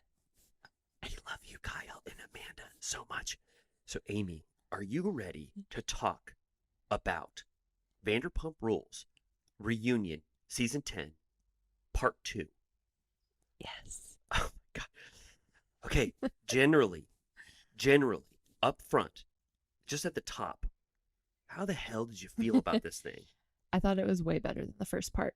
Now, I didn't get the sense that you weren't so on board with part 1. Tell me. Well, I just felt like they were saving stuff for later. Yeah. Like I feel like they held back on the first episode because they know that we're going to make it to part 2 and 3. Yeah. No matter what. And like even in part 2, we didn't even get Raquel. They're saving that for part 3. I'm really surprised that Raquel got the 1 out of 3 part treatment versus Scheana getting the 1 out of 3 part. I thought there'd be more for Raquel to say. Maybe Raquel's such a dud on the couch that. But also, like, I feel like Raquel being out there is going to be so polarizing. Like they wouldn't be able to make their way through the business of like everything if she was out there too, because they can't even get through being with Sandoval. So if they were both there, they couldn't. Do you think at Junkyard Dog next week when we have our watch party, people will just be booing the entire time Raquel is on screen? Probably. Although, I mean, we'll get into it, but I don't know if I'm allowed to say this. I'm saying this from an earnest place. I really think there's something wrong with her. I think everyone is okay to coalesce around the fact that something is off. There's a diagnosis to be had about Raquel. Yes. But Amy and I always like to say, we are not psychologists. I am. You are. Oh, I wish I would have asked that beforehand. I Amy know you is said on the Patreon we're not good at math, but I do have an MD. well, I wish you would have told me earlier because I would have never made a statement that we were both not psychologists if you actually were.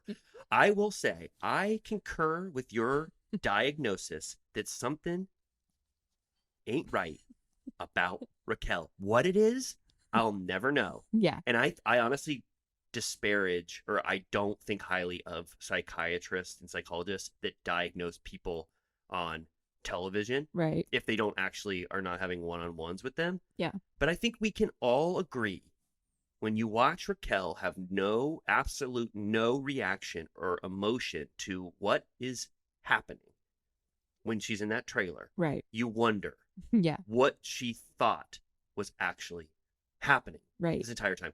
My theory, I already said it to you, is that she's not actually watching the reunion in the trailer. They just had her look up at the roof. And that's why she is so unreactive to anything. But She's watching like Rainbow Bright. yeah, what is that?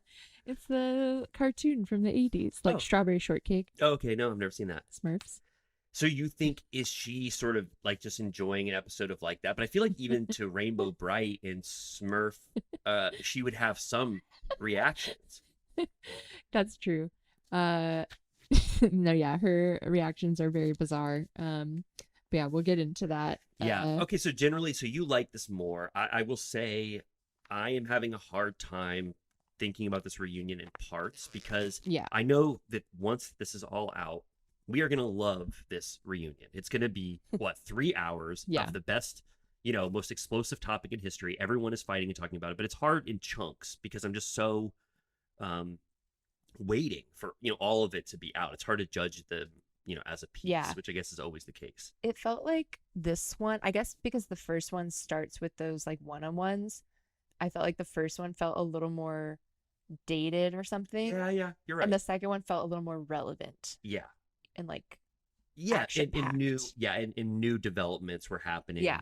I mean, this one felt good. I mean, Yeah. it was good. I loved, up front, I loved the 20-minute lunch break. Yeah. I loved the producer stuff. I love behind the curtain Yeah. production stuff, fourth wall breaking.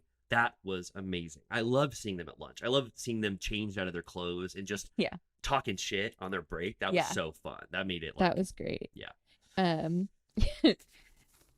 Okay, so Yeah, you want to dive deep, right? yeah, let's do it. Okay.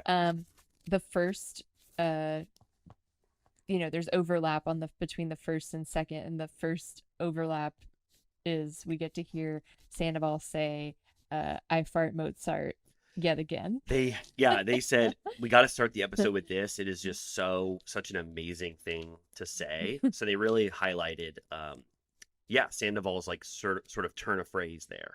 Yeah. James goes to the bathroom like 400 times. Yeah, I kind of wish he didn't walk away so many times. Do you think that a specific Lisa Rinna quote would be applicable here? There is a chance. I got so much hatred towards me when I speculated on what outside of drinking some of the cast members do, so I won't even allege it here.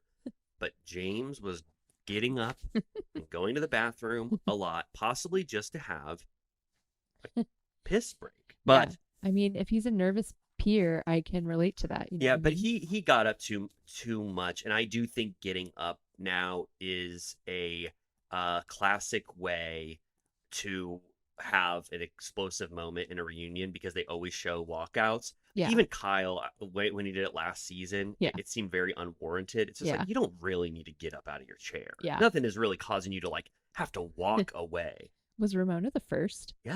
And hers was because she did not want to be in a segment that talked about Alex and Simon's beautiful photography, nude art photography. Do you remember that? Yeah.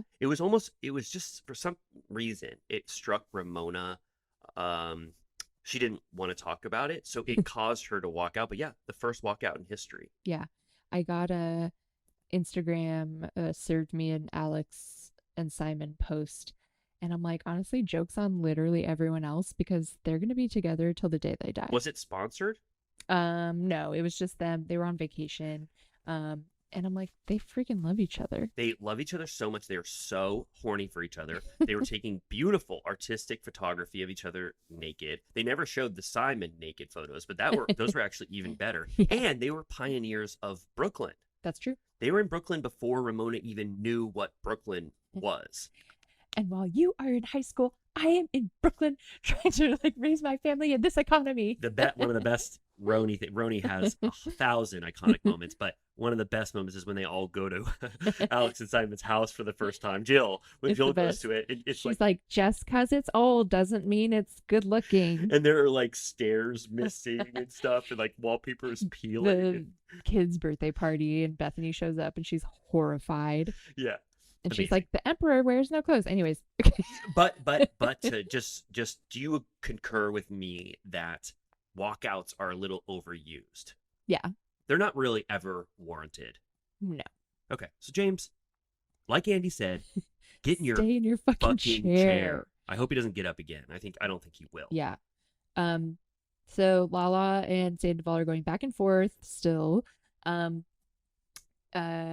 He calls her a narcissist. She says, I've got an ego the size of this building, but I ain't a narcissist. And he goes, that has a lot to do with that. Like saying like having an ego is part of being a narcissist.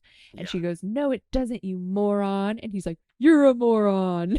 Yeah, and you have to remember he is so triggered by being called stupid. Dumb. Yeah. Yeah, so he does not like to be called a moron, so he calls Lala a moron. I have to say, I do think Lala is slightly more intelligent than Sandoval.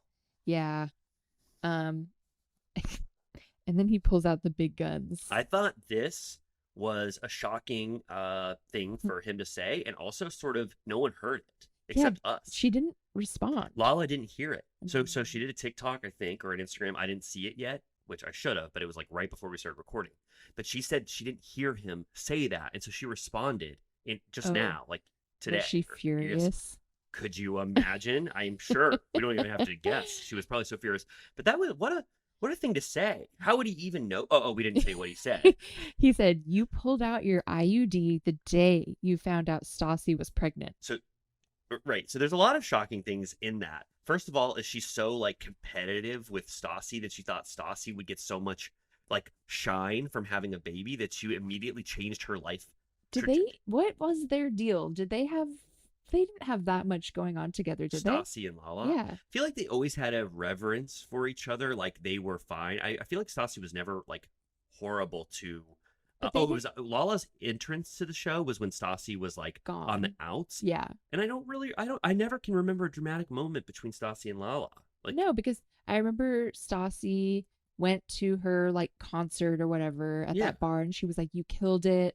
Like, and then Stassi like she decorated or party planned that. yeah. So I think they were always like fine. Yeah, I cannot remember a moment But of they ill weren't will. like up each other's butts either. No, it was like a mutual respect, but we don't actually like hang out. I don't think they're ever close. Right. But what Sandoval is implying is that like behind the scenes, maybe we don't know this, but like Lala is like a Stassi stan Right. and like really judges her self-worth against Stassi's, which I would have never known.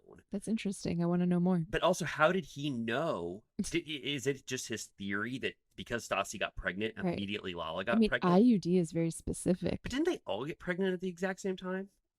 Yeah. Like Scheana? Well, And- maybe she made it happen within weeks. Who? Lala. Lala. Yeah, it was a very jarring accusation, and I don't know fully what he meant by it, except to imply that Lala has always been competitive or Right. jealous of Stassi. Yeah, it was And- weird. Yeah. And Um, yeah, I mean, I'm interested to hear what Lala actually has to say because it was sort of crowded out. Right. Yeah, I watched it again today and I was like, wait, there's no response. Yeah. And then they talk about Randall for a while. He doesn't allow Ocean to be on camera, Mhm. which I feel like is a classic divorce move. If the remaining parent is on a show, they're just like, nope, you don't get to do that. I know. It happens all the time. Yeah. And then she says that Rand's rep is Harvey Weinstein's rep, which is damning. Yeah. Did you happen to watch the Randall scandal? I watched like half of it. Okay. It wasn't particularly interesting. Yeah, for me as well. I think I was saying last week, I'm not really interested in Randall. I know he's awful. I always thought he was awful. Yeah, I'm sorry. They were kind of grasping at straws for the drama. Like some of it was kind of just like mundane, like entertainment stuff where they're like the he WGA stuff. he had got a strike against him from the WGA. Yeah, I was I'm like, okay, that needed to be included. I'm like, that happens probably a million times, and like that has happened forever. So yeah, it did seem like they were filling up this documentary with accusations or whatever. But regardless, I mean, Randall seems awful. I mean, the stuff about taking advantage of Bruce Willis when he didn't even know who he was on set and where he was is awful, so sad. Unforgivable. Yeah, he sucks. Yeah. She said that she met him hosting at Sir.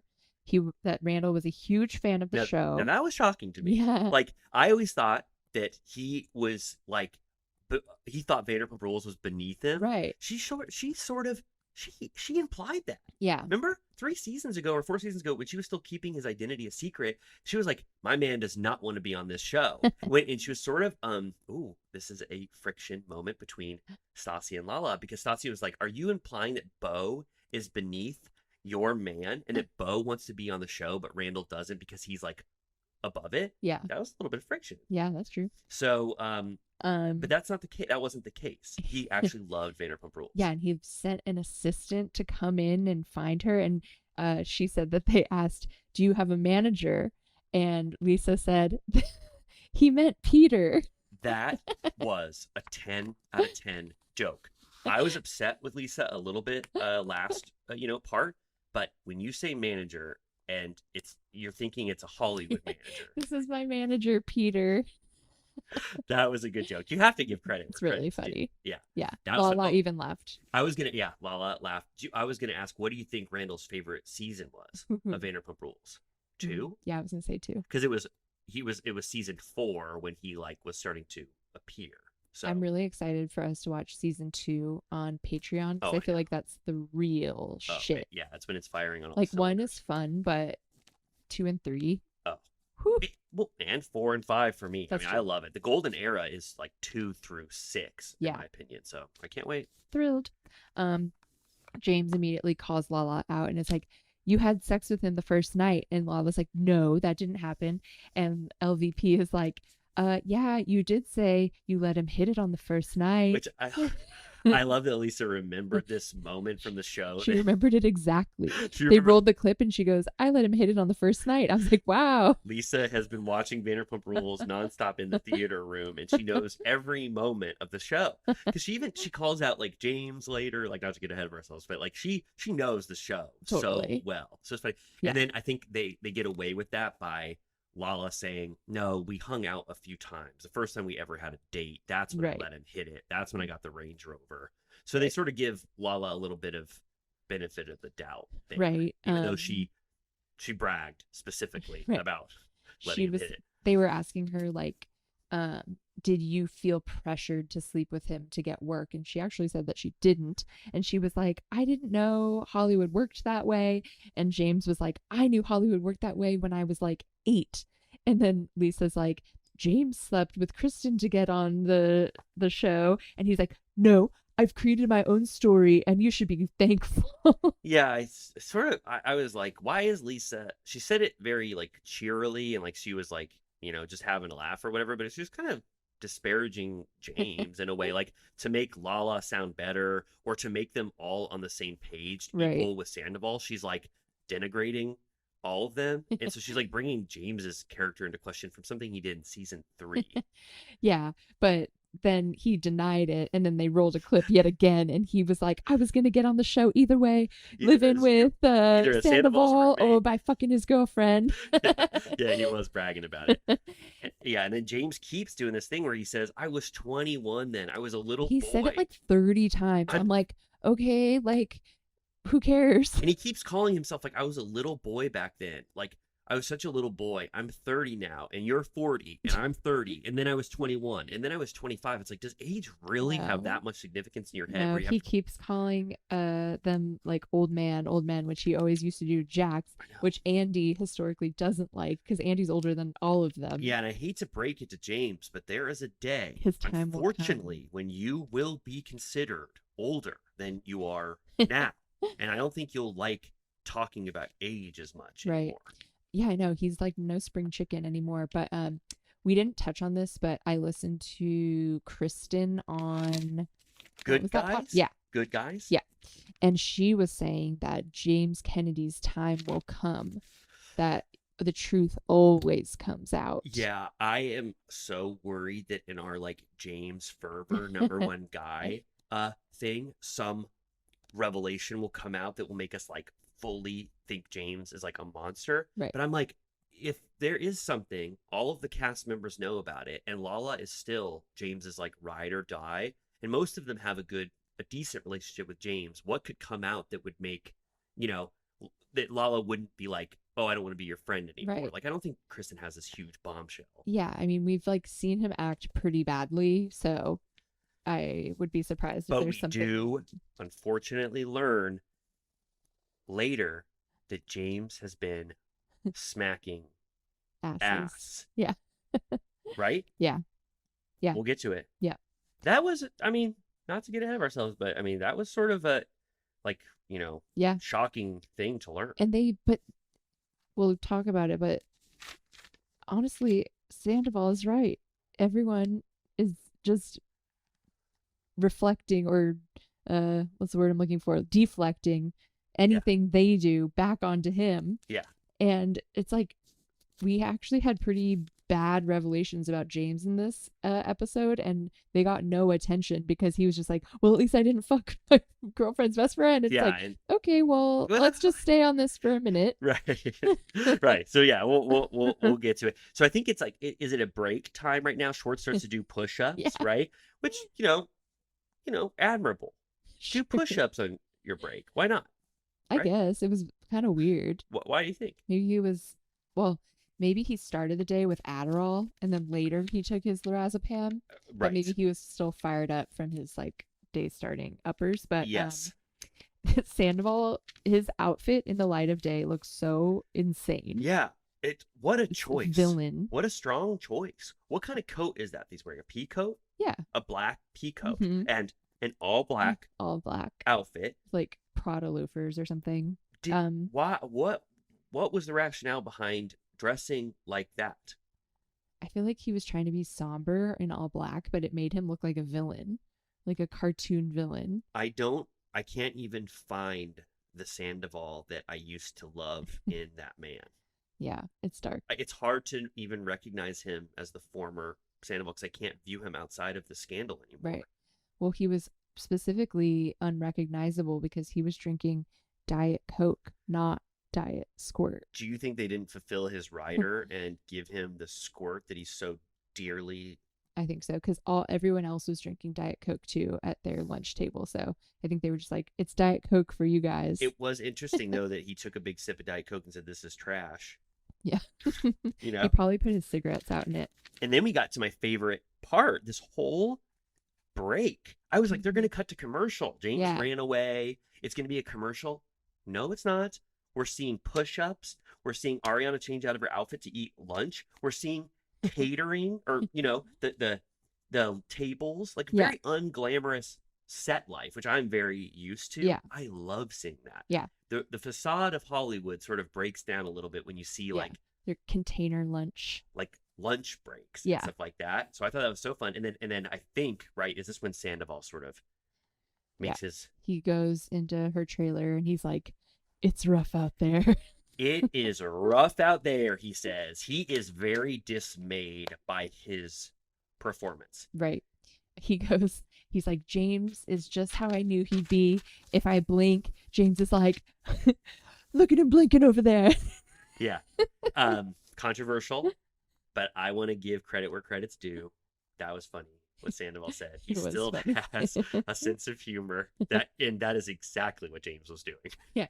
And he was like kind of giving her a full review of everything that had happened. And she's like, I saw everything go down. Like, she's like, I've been watching. And he's like, oh, okay, cool. But he did have like he has a controversial read on it, but he's not fully wrong. Scheana Yeah. is groveling to get back in the friend group with Katie. Yeah. Lala, who doesn't give a fuck about either of them, is now taking her high horse and calling them narcissists. Like, Yeah. we're so against Sandoval and Raquel that it's hard to give them credit at all, especially Sandoval. Right. But a 10% of that is accurate. What Yeah. he's saying. For sure. And he's like, they're calling us narcissists, they're painting us as liars. And Raquel's like, we haven't lied about anything besides this affair. Yeah. I mean, she is so good for saying those pithy lines that just get to the heart of it. He goes, they're trying to paint us like pathological liars. She goes, but that is something we know that we are not. It's like, whoa, Raquel, that was actually amazing. She just said exactly what she was thinking, and it was perfect. And then she says, just like you said, the only lie, right? Was the only thing we're talking about, which is Right. the affair. Right. And yeah, I mean, this is the start of where Raquel's reactions and the way she is talking about it don't really reflect reality, right? Right. Or what the actual situation calls for. She seems very removed. Yeah. She's like, I don't love the way it's coming across. Like, she's, saying that, it turns out that it seems that Ariana and Tom weren't in as bad of a place as she was told. Yes, she is a little, she says it just the quiet part loud. She says exactly what she's thinking, which is that she didn't know that there was some intimacy Right. still left. I think that Sandoval probably told her there's absolutely no intimacy. She doesn't even care about me. She Right. doesn't love me. This is all fake. And I'm going to break up with her soon, but her grandma just died, so I'm waiting for 2 weeks. Right. So she got the worst version of things while he's actually making efforts to keep the relationship with Ariana ongoing. Right. They do a quick cut to the other group at lunch, and James is like, good riddance, go live in a yurt in the desert. Second yurt reference this season, Yeah. right? And Ariana really thought that was funny. Yeah, that was great. This is like a really, really silly theory, but Raquel, like a way to justify her actions. Do you think Raquel doesn't know what aspects of the show on Vanderpump Rules are reality versus what is fictional? And so she doesn't actually know what drama to believe is real versus what is fabricated, or what, like, does she know how reality television works and that it's actually like not fiction and that these are actually people's reactions? Because she seems so shocked by how Scheana, like, we'll get to it, but how like Scheana is acting, that she's like, it's like she's stunned that Yeah. Scheana would actually have a response like this to Yeah. something she did. Yeah. I don't know. It's just something that I thought about. It's like, does she know that everyone is actually portraying how they really feel, and she's Right. sort of confused about what is shown on television versus what's real? Right. I don't know. It's like she didn't think about the outcome at all. Yeah. Like, it's a total shock. Yeah. So anyway, yeah, back to what you said. They're at lunch, eating, still discussing everything. They're Yeah. bonding. They're talking about Scheana having to leave, right? Right. Too. Yeah. Which, I mean, at least, she got to be on most of the show ultimately. But so Tom starts to say something that makes so little sense. Yeah. So yeah, I want to talk about it. I'm so confused. So it's just to set it up for you. It is him again trying to give the audience specific examples of how their relationship with his relationship with Ariana deteriorated, and this is by far the worst example of what he's right. This is what you're talking about, Yeah. right? All right, yeah. So Yeah. He says, Ariana always talked down to me a little bit. And then, he's talking about asking her for like advice on like what he would wear. And they cut to a clip of when he's trying on green sequin pants. And she goes, I don't like the green. Like, it's a very mild interaction. yeah, not at all noteworthy. I mean, No.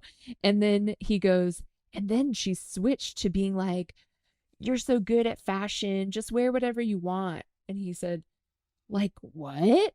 And she's like, yeah. And I'm like, what are you trying to say? is he saying that she used to care more about him, So she would actually take pleasure in helping him in every aspect of his life, but specifically wardrobe, which we saw that she was actually giving him good advice still 3 months ago or whatever Right. that was. But that, and then it got to the point where she gave him a compliment. You're so good, you can do this on your own. Yeah. And that was indicative of the dismantling of the relationship and how, what's the right word? Separate they were from each other. Right. Like she's just like, do what you want, But I the, guess. But the dumbest example, I mean, up there with pins, batteries, and toilet paper. It made no fucking sense. These I an- was so confused. These anecdotes he's using to provide for his case are some of the worst examples It's in like history of. throwaway. I'm like, you have very few opportunities to speak. Yeah. Like no one's letting you get your point across, and then when you do have a chance, that's what you say. And Raquel is sure as shit not helping you get any points across or making No. or letting you delve deeper into your feelings. She is just a brick wall there to listen to what you have to say. Yeah. And then Raquel's like kind of saying, you know, she thought Oh yeah. that Ariana probably thought that he wanted to make the relationship work because he didn't break up with her. And Tom goes, yeah, like maybe we should have, you know, done this sooner. And Raquel goes, you think? Yeah, and then Raquel gets a little introspective. I don't know if Mm-hmm. you wrote this moment down, but she says something like, I was going through a transitionary time this summer, Yeah. and I think the pendulum started to sway too far to the left, and I'm ready for the pendulum to start to sway back or something. She goes, this is my wake up call. And then Tom goes, I believe in you. And she says, I know you do. Yeah, and then they just have this like a silent moment where they don't want to speak anymore on camera, right? Yeah. Like awkward. It's just awkward because Yeah. what they really want to say to each other can't be on camera because we would hate them so much more. Yeah. So then Sandoval has a full-blown freak out Yeah. at production. He's like, I'm done filming. Can we have like a for real break? And they're like, you can like go have lunch if you want. And he's like, I'm fucking taking my mic off. Like Yeah. they're basically like, you know what you're here for. We're not letting you two have a conversation without us recording it. Yeah, exactly. At first it was like, oh, this is like typical of production. Like they're going to say you can have a break, but they're still going to film you or whatever. But no, it makes so much sense. Every conversation you all have together, we're filming. So we're Yeah. not letting you. But then Which- I think they relent, don't they? Because it kind of cuts and Raquel and Sandoval walk off together. So I feel like he sort of Mhm. got them to give them Yeah. a private moment. And we had seen this scenario kind of in paparazzi photos Yes. way back Which whenever. it's kind of like, it's kind of shocking that moment was captured by paparazzi, a very like huge moment Yeah. in the reunion.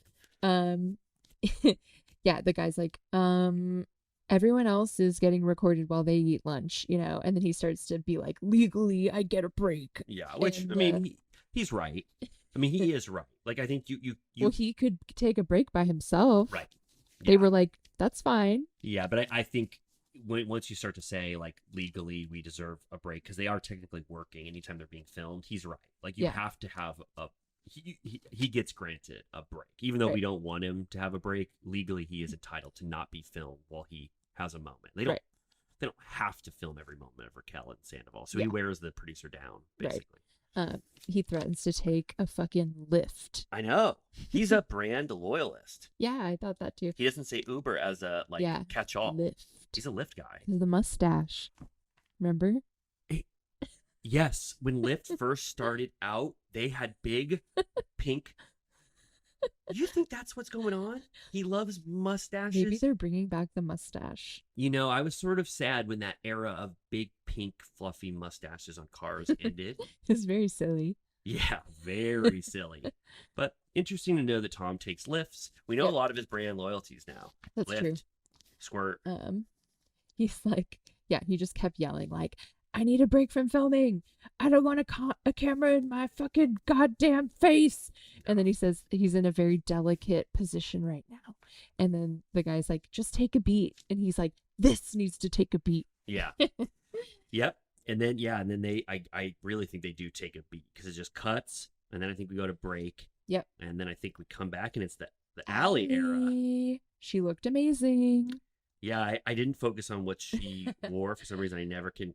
What was she Hot wearing? pink. Oh, yeah. It was a good color for her. And everyone was happy to see Allie. I Yeah. love that. Yeah. Everyone was like, Allie's here. I think Yeah. Katie said, Allie's here. Yeah, she was like, I love that. You look great. And then Yeah. Allie's like, how do I sit? Which is a valid question. I'd be very concerned about sitting at a reunion because they film for like 10 hours. Me Like, too. if you're wearing like a mini dress or like what Ariana's wearing, where your like midriff is showing, that's like so intense sitting correctly. Yeah. I would have no idea how to sit. Yeah. They asked her if she had seen Vanderpump Rules. She said that during COVID, she went down a Bravo rabbit hole. I liked the honesty. Yeah. So many people have come on the show and said, I had never seen 1 second of Vanderpump Rules in my life. I didn't know what the hell that show was. But Allie admits she went down a Bravo rabbit hole. Yeah. She didn't specifically say fan, Right. which I think She wouldn't own it. she wouldn't say fan, which is fine. That's a bridge too far because once you get labeled a fan, everyone will call you that forever. Right. You were a VPR fan, now you're on the Fangirl, show. yeah. But I like that she admitted during COVID, she Yeah. watched all the Bravo shows. Yeah, and they were like, wasn't there anything that concerned you about what you saw of James? And they did a little montage. And honestly, the montage could have been so much worse. Yeah, they did the pregnant thing. Yeah. They did him calling Randall Emmett, see you next Tuesday. Yeah. No, there was It like could have been worse. yeah, like him lying about cheating with Kristen. Like that Yeah. that was Spitting on the door. yeah, yeah. Saying Katie's shorts weren't flattering. Yeah, there's a lot more in that highlight reel you could have included. They gave him sort of just being like verbally aggressive. Yeah. And she was like, but then I got to know him and he's lovely. Which, we agree that's probably the case. We see the worst of James sometimes when he's like unhinged and rage filled. But overall it seems like James is a good, fun person that we all love. They also showed like Lisa said that Allie is a pleasure. And, got into how James always cries with Lisa because she's a matriarch to him. And they showed a montage of every time, or a lot of the times, that he cried to Lisa. And I forgot there was one when he was begging her to, I think it was like, give him his show back. And he goes, I won't do anything naughty again. Is that what she says? You need to pull yourself together right now. Yeah. I love that Lisa was spot on. She was like, I think there's never been a scene where you haven't cried. And then James tries to lessen it a little bit. He's like, yeah, maybe 10 years ago, I did cry to you. And she goes, not 10 years ago. Like, she's like, every season. And he goes, yeah, maybe season 1 or season 2. It's like, no, we just saw 10 moments where you cried to Lisa. And Andy said, I love it when you cry. I thought that was so sweet. Yeah. And this whole time, Sandoval is like rolling his eyes, like dying. Yeah. Because he's like, I fucking hate him. Why did we talk last week about why Sandoval went in with like pure hatred towards James, the person that he fucked over, maybe not second as best, yeah. second most affected by this? Why is he like he's basically like, James is no good, he's just as awful as me, so if I'm getting shit, he has to get shit too. But it comes off so weird. Like, where did this hatred for James come from? It is weird. Yeah. They roll the clip on James calling Raquel's mom a fat bitch. Oh, wait, are we at the part where he delves a little deeper, the pumped up edition version? I think so. Are we there? Okay, well, it goes. Oh, yeah, you're right. Okay, yeah. So we learned this was a pumped up exclusive. Oh, it was. Did you see? It wasn't a Junkyard Dog last night. You mean what Sandoval says? No. Thanksgiving dinner gets even worse. So we thought that at Thanksgiving dinner, once that Raquel's dad starts carving the turkey, that James says, "You're miserable because you're married to." I'll just say it because it's James' words. You're married to a fat bitch. Yeah, thank you for bleeping that. And he points at Raquel's mom at the Thanksgiving dinner table. But then we learn that she's also been a little rude to James in the past. She's like, you have an uncut cock, do ya? She frequently, Raquel's mom frequently talks about James's penis size at Thanksgiving. So I thought this Thanksgiving was already sort of odd. It's getting even more different. Is Raquel raised in a house of horrors? Grandma, but it's like the Texas Chainsaw Massacre. I was just going to say that. You were? Yes. Where Leatherface is sitting down to dinner and the grandpa is just sitting there. And I literally was just going to say I think it's the most iconic horror dinner in history. Well, speaking of, why don't we do Leatherface? And that'd be good. Yeah. what the hell's going on at this Thanksgiving dinner? What the hell? And why does Raquel have no reaction? Even this doesn't get her to react. Even hearing that James is calling out her mother for bringing up James's penis size at Thanksgiving. They said that she was like, is he circumcised? Is he not? What does an uncircumcised cock look like? He says, she talk about my dick at dinner. I was like, I never thought I would hear dick at dinner. Utter. I've got bloody grandma buttons sitting across the table. Talk about a house of horrors. Andy's like, all right. It was too much for Andy, and they didn't include it. I almost positive that's the pumped up, because they don't talk about like circumcision and penis size. That was a pumped up exclusive. So if you didn't watch Pumped Up, you have no clue what we're talking about. Lisa's face was so funny. She was like, even Ariana was like, sort of like, okay, why are we bringing this up? you know what? I have to make a comment. Ariana sometimes during this reunion, because I think she's like so enraged and like, yes, sort of just on another level. Some of her faces are giving Winona Ryder at, was it the SAG Awards? Because every time they're panning to her, when Winona was very she's like expressive.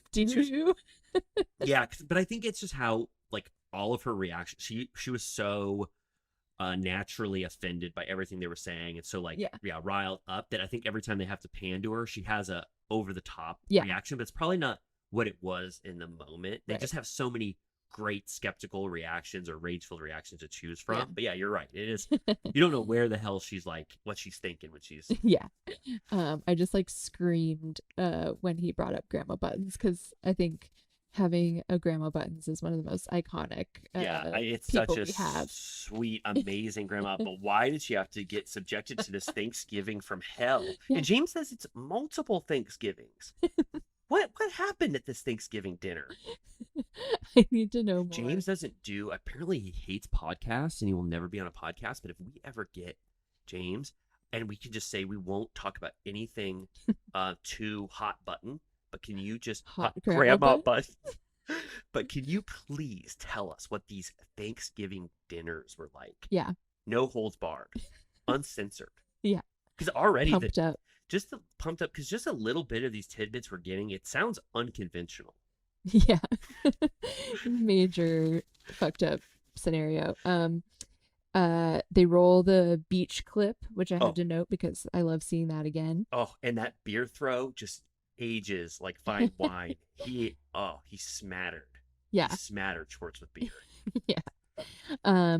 They get into his drinking. Allie says that she's not drinking as much and that they both take breaks, which felt a little, I don't know, flimsy. Yeah, it was just sort of, what does it mean? Right. It's just like, you guys are drinking less. Okay, yeah. I mean, I have a thing where I'll drink a Junkyard Dog till oblivion and then not want to drink for a week. It just makes sense. Yeah. And then Lisa is saying how she doesn't think he should drink, and she was like, I'm saying that as someone who makes a living selling alcohol, so I don't usually tell people to not drink, but maybe. Yeah, I was so down on Lisa in part one, and pretty much everything she brought this part was like classic Lisa. It was like she was revving up her engine a little bit. She really brought it. And then I don't know if you noted, but Schwartz says, just a little aside, he's like, 2 cocktail James is great. Yeah.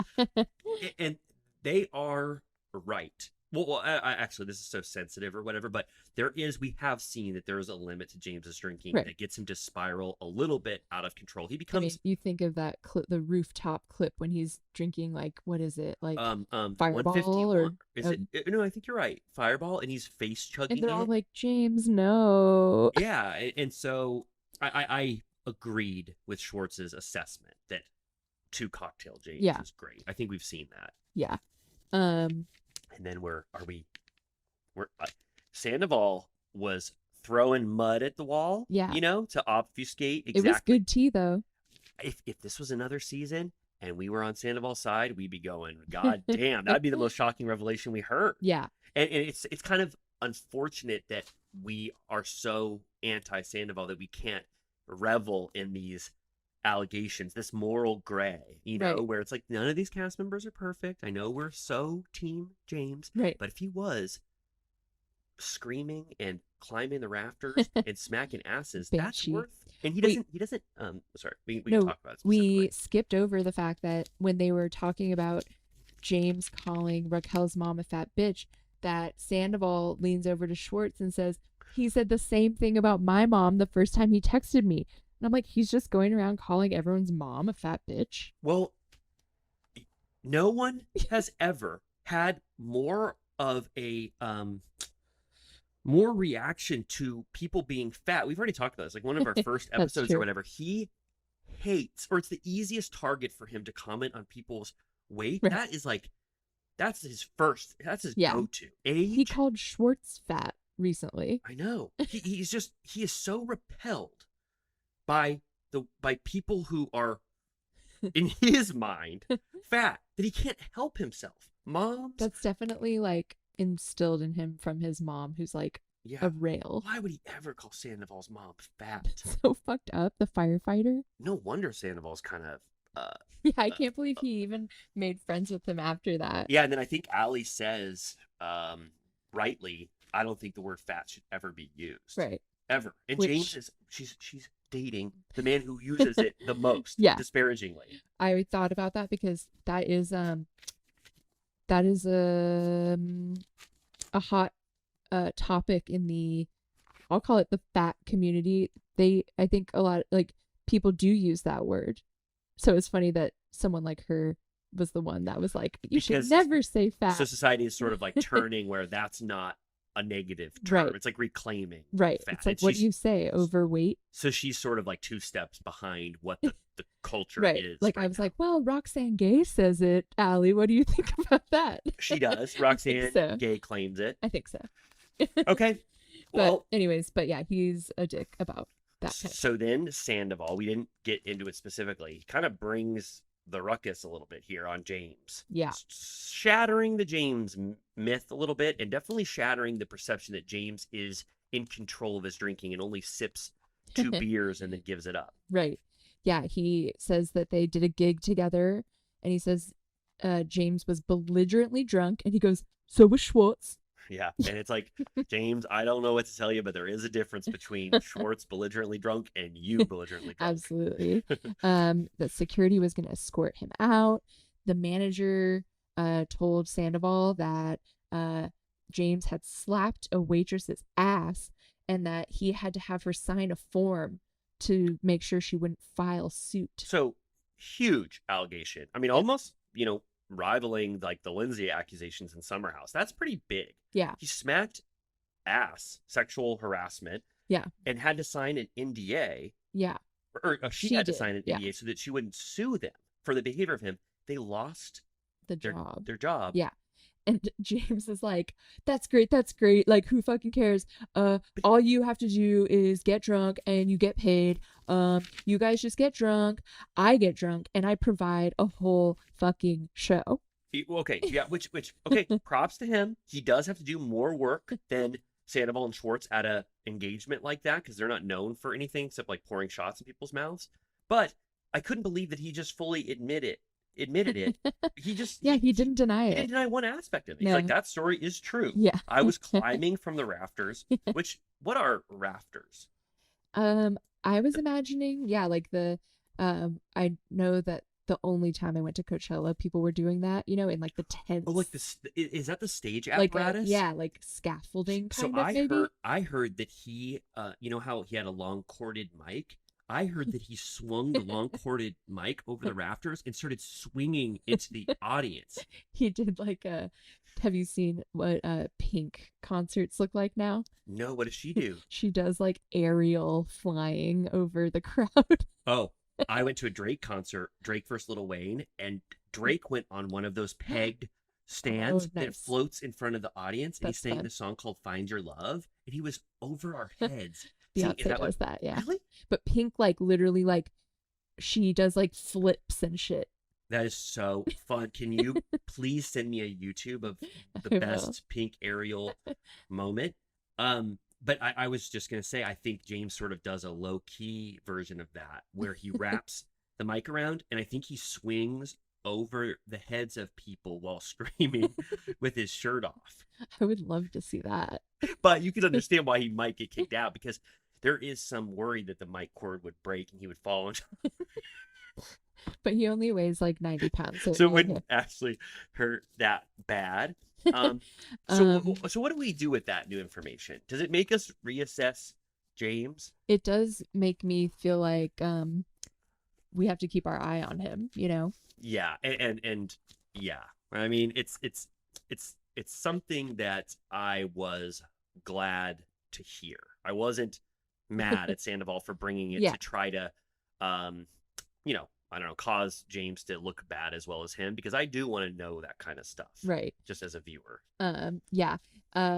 So then James is like, my DJ business makes tenfold what you could even fucking imagine. And then Lala tries to get in the mix and try and say that this information was somehow irrelevant because the Toms drink heavily. Mhm. And Sandoval's like, it's how we react with it is different. I don't smack girls in the ass, on the ass. And Ariana goes, you just fucked my friend. And then James goes, yeah. And then Sandoval takes umbrage and he says, that's your get out of jail free card for everything. And James goes, you're goddamn right. That's our card this year. We're bringing that out every single time there's an accusation, which, Yeah. Okay. Yeah. Yeah. I guess, but Yeah. still, I mean, could Sandoval he's not supposed to say anything. Right. Again, like we talked about last week. Yeah. He's like, it is the card this year, you mustache prick. And then he's like, pussy ass bitch. Yeah. I was gonna say to you, one thing I wanted to remark on is that Worm with a mustache was great, and I'm glad he capitalized on that. But his insults definitely degrade a bit to where he's just adding mustache to Yeah. pussy and prick. Worm. He eventually says mustache, worm, prick, and it's like, okay, Yeah. you got one good one, Yeah. and then you just kept adding mustache. Well, he keeps doing the thing where he blurts shit out. So he leaves, but then he comes back. Yeah, then he another adds walkout another walkout. after Andy said, "Please stay in your chair." Yeah. Then he goes, mustache worm bitch, Right. ugly fuck. Yeah. His pinnacle was Worm with a mustache. He Yeah. never got to the heights of that. Yeah. They talk about how Allie told him to see a therapist, and Andy was like, why? And she was like, I think everyone should see a therapist, especially men, especially James. Yeah. Funny, great moment. I liked it. I like that she can give James the business sometimes. Yeah. And then was this an exclusive? Because I don't remember this last night. They talk about Yes, how it he bought a was. house. Yes, it was. Yeah. So we brought this up on the show, that James bought a Yeah. house, but he's telling the world. Yeah. And they all love it. They're all Yeah. happy, and Allie's moving in. Yep, with the cats. It's in Burbank. Yep. And He said he has a pool and a studio. yes. And he's so happy. I mean, he's so happy. Lisa's like, I'm proud of you. Yeah. She says, don't fuck it up, mister. Yeah, even Sandoval says, James, congratulations. And it just Like, he goes- could have not. And Ariana was so happy for him. She was Yeah. like, what? Yeah. And like we've said before, I really do want to get invited to the housewarming. I'm sure it'll Yeah. be just, a select group Probably of people. soon. Yeah. But, obviously, if there's a way that you and I could go to it, that would be a positive experience for us, right? Yeah, I would jump in his pool. I would love it. Then we have to talk about Scheana and Brock's Cancun goddamn wedding. I guess. Yeah, Katie's just mad that Schwartz is friends with Brock. Schwartz says she has a long history of diminishing my friendships. And this is when Katie does the serial killer quote. She says, you're friends with everyone. You're a serial killer's wet dream. You're gonna end up Chopped into pieces. in a dumpster. Something like that. Just before we blow past it, do you find there is merit to the accusation leveled at Katie that she has a long history of diminishing Tom's friendships? I didn't really get what he meant by that. He means that she doesn't actually think he's friends with some people like Brock, but Brock's not a good example because Right. he did just meet him or whatever. But I guess Katie is always skeptical of how close people are. But like, what's an example of that from the past? Yeah, I'm not sure because we don't know who outside of the cast member Schwartz is actually hanging out with. Right. But we do find out that he was a little surprised to be Brock's groomsman. He was like, am I worthy? But he was like, we did, we connected. And she goes, you connect with everyone. And he goes, not everyone. He's like, I'm a lover. And she goes, "You're a people pleaser." And he goes, "No, I'm a people person." Yeah. And he goes, he says, "I love people. I'm a people person." And I thought that was a fun, great Schwartz moment. Yeah. I know we're mad at him, but that was funny and a good rebuttal. He really didn't say much this week. He is so nervous about the upcoming storm of which we see of Raquel coming out that he can barely he doesn't even want to talk for more than a minute if he doesn't have to. Yeah. So Lala, they get into they ask Allie basically if she was starting to get annoyed by Lala and Raquel warning her about James. And Lala starts to get emotional, talking about how, you know, she felt like an idiot and a fool with everything that was going on with her, and she starts to cry, and she tries to stop herself, and Lisa says, "This is the side of you I love. We don't only want to see the angry side," which I agree with. If Lala was more vulnerable, I would have much more goodwill towards her, but she always tries to be so tough, and it comes off annoying. And I'm like, if your heart is broken, just act as such. Yeah, and I never feel like I really truly know Lala because she never lets me get a glimpse into the deep Lala feelings. She's always so... Give us Lala. Yeah. Can you abide by your patented catchphrase and just give us Lala? Maybe she saves Lala for television and she gives Lauren to her friends. Yeah. I bet you if she wrote a book now, it would be a bestseller. You think? Yes. So when I was not the biggest Lala head, I like Lala a lot more now, but there was a little bit of Schadenfreude when she didn't hit that #1 bestseller and she wanted it so bad. Were you a Lala? Randall bought the cake That said, and he like scraped off. He Called them and was like, he had to lick off #1, so it just said bestseller in my mind. Pound. #book. It said by the time he got done licking off the frosting, it said #book because he licked off a little too much of her name. He thought it was tasty. Did you once he started licking the frosting, he could not stop. Did you have Schadenfreude when that happened to Lala? Or were you a Lala stan? You did. No, I thought it was hilarious. Oh, good. Okay, so I'm not so a monster. I have come to really love Lala more, but there is that 10%. I liked her more at the beginning. Oh, yeah. Like when the very was... beginning. And then her Rand era, she became insufferable. And she hasn't yet returned from that area. Be vulnerable. Let us see, the other sides. It's not all, you don't have to be so tough for us. I liked at the beginning when she just owned being like a PJ, essentially a gold digger, whatever you want to call it. Yeah. She kind of just owned it, and she loved that it pissed off Katie and everyone else. She was like, "You're just jealous." She's like, remember she used to be, but her and James were like quite snotty, and they'd be like, "If you were hot, you could get on a PJ," but they definitely said stuff like that for sure. I did like that Allie was, she does say, like, I wish I sort of would have pushed back. I didn't need that much feedback on the relationship. Like she said, she was like, I was open to it at that point, but also I feel like they were giving me a lot of unwarranted feedback. Right. Basically, she said that. Yeah. Then they get into more James slander. Yeah, but this one wasn't as bad. Canyon Club. I liked hearing this story because it exonerates James a little bit. It was less bad than what I thought. Right. And you were there that night, right? Yeah, but we left before. If I would have known, I would have stayed to see this scene that James created. But apparently he was sweaty as hell. He had just got done performing, which we saw him perform. He wanted to shower. He didn't want to talk to one more person, which I imagine he's getting talked to by everyone. Everyone wants a little piece of James that night. And he screamed, "I want to go right fucking now." And the security, he screamed at Allie, and the security raced over and said, "You can't scream at the Canyon Club," which I know the security, they are tyrants at the Canyon Club. I was personally witness to how awful they treat people. So I don't know exactly what James did, but if that was the case, then that security presence was... He was like, "I'm really tired. I want to go home." And they were like, "You're out. Go home." take a shower and go home. Absolutely not. And then there was they try to make it worse. Well, first of all, Allie says that's what happened. Nobody was there. So I She don't was know. like, no one saw, so I don't know why this is a big deal. And then But it was filmed. Sandoval says that maybe he grabbed her wrist or something like that.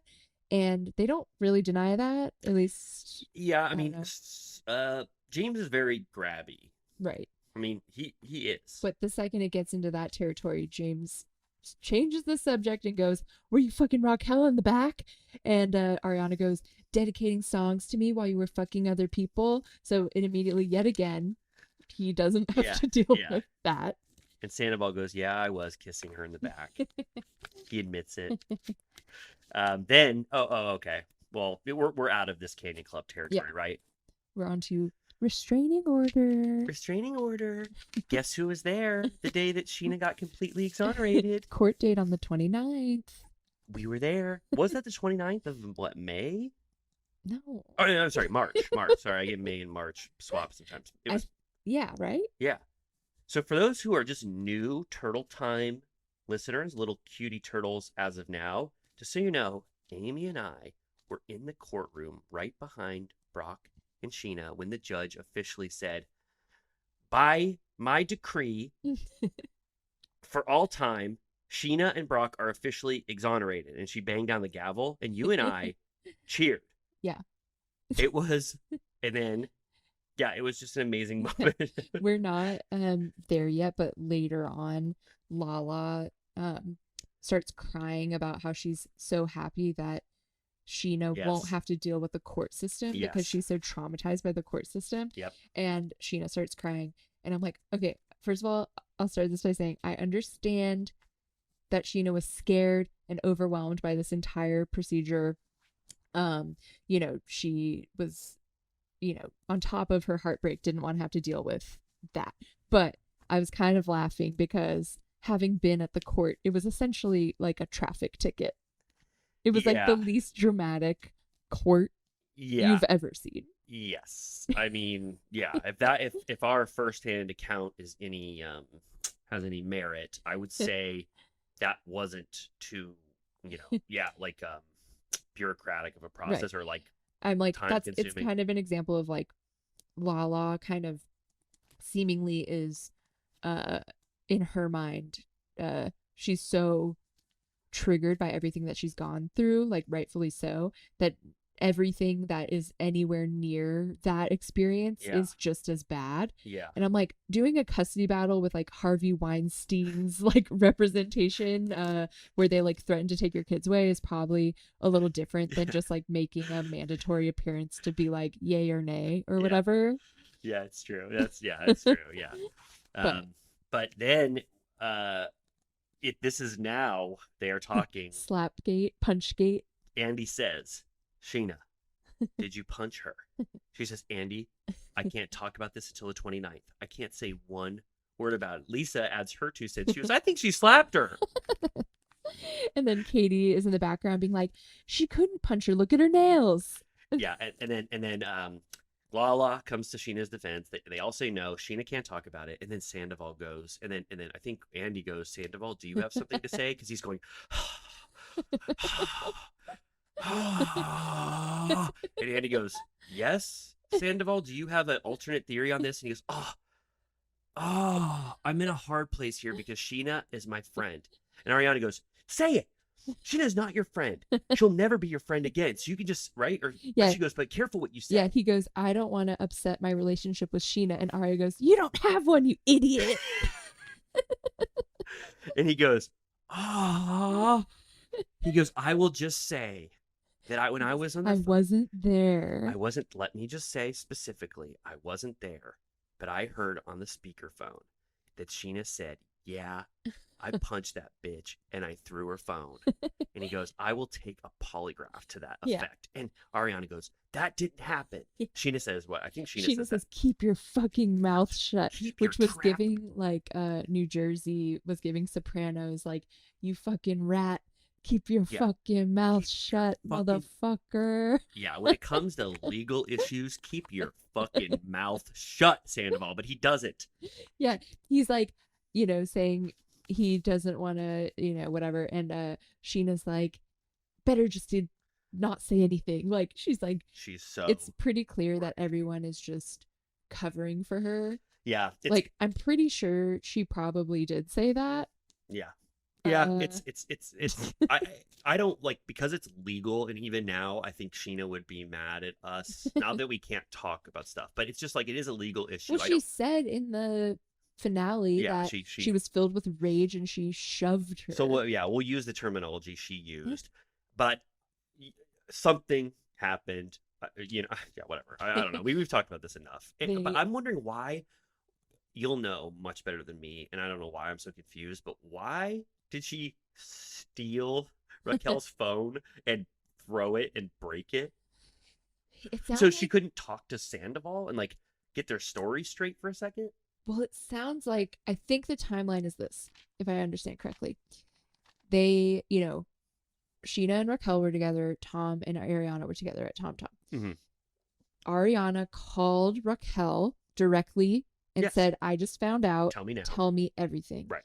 Then, Without Sandoval's getting our story right. straight. Then Sheena's there. She, I guess after their conversation is done or whatever, grabs the phone and is like, I'm fucking here too. Like, I can't fucking believe this. Let's talk.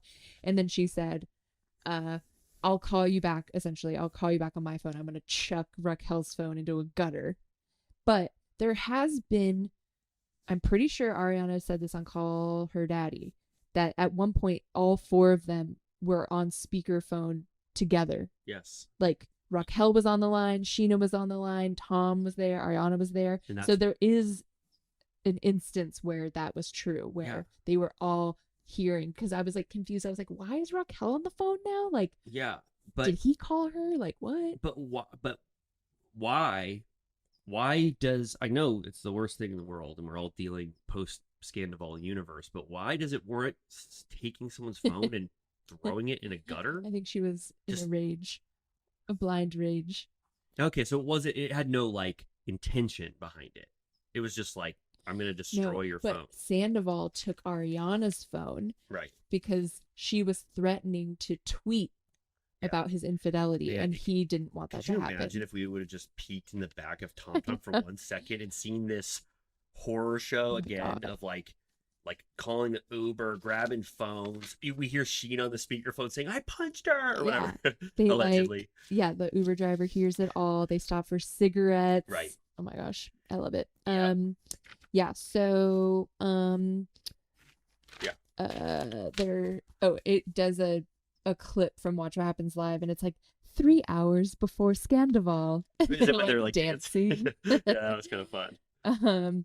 And apparently they say that Scheana did go to Ariana at one point after she had been hearing these rumors and told her, I've been hearing this. I don't know, like, what you think about that. And Ariana was like, there's no way. Like, they would never do that to me. Thanks for letting me know, but don't even worry about it. Right. Which is crazy. Yeah. And then that we're getting to that moment where Scheana drops a bombshell that Sandoval, right? That Sandoval sort of alluded to an open relationship Right. at At Coachella, which he vehemently denies. Yeah. Um, And Scheana can't believe he had the audacity to do this at Coachella, which is Right. a sacred. place. Yeah. Yeah. Sandoval's like, I didn't say that, and like, I just talked to her, and Ariana's like, are you coaching her like you coached me? Yep. And Sandoval's like, you coached me, let's be honest. And she goes, well, you need it. Yeah. Yeah. If anybody's coaching anyone on how to appear on camera and not appear bad, I would say Ariana was probably giving advice to Sandoval. Yeah. Also, I think we heard in Call Her Daddy that she did help manage Sandoval's like businesses and appearances and Mhm. made him come off better. And then she said without her influence now, you can see why Sandoval is making some of these very bad decisions, like Yeah. doing the bow and arrow stories on Instagram and Yeah. like having no remorse about what's Co- happening. Did we talk about his rant against Glamour magazine? No, of course It's we didn't. amazing. Oh, he was. I said it's the final straw. I keep thinking about it because every time I try to give him benefit of the doubt, he does something like that, and I'm like, all right, I guess I really shouldn't go to bat for you at all ever Yeah. again. He's so mad that journalists are getting into the fight against him that they would have the audacity to call him a monster, like that he's ruining something. He can't believe that it's gotten on the radar of certain people. The drama was that Glamour magazine did like a jokey article that Tom Sandoval has ruined white nail polish for everyone.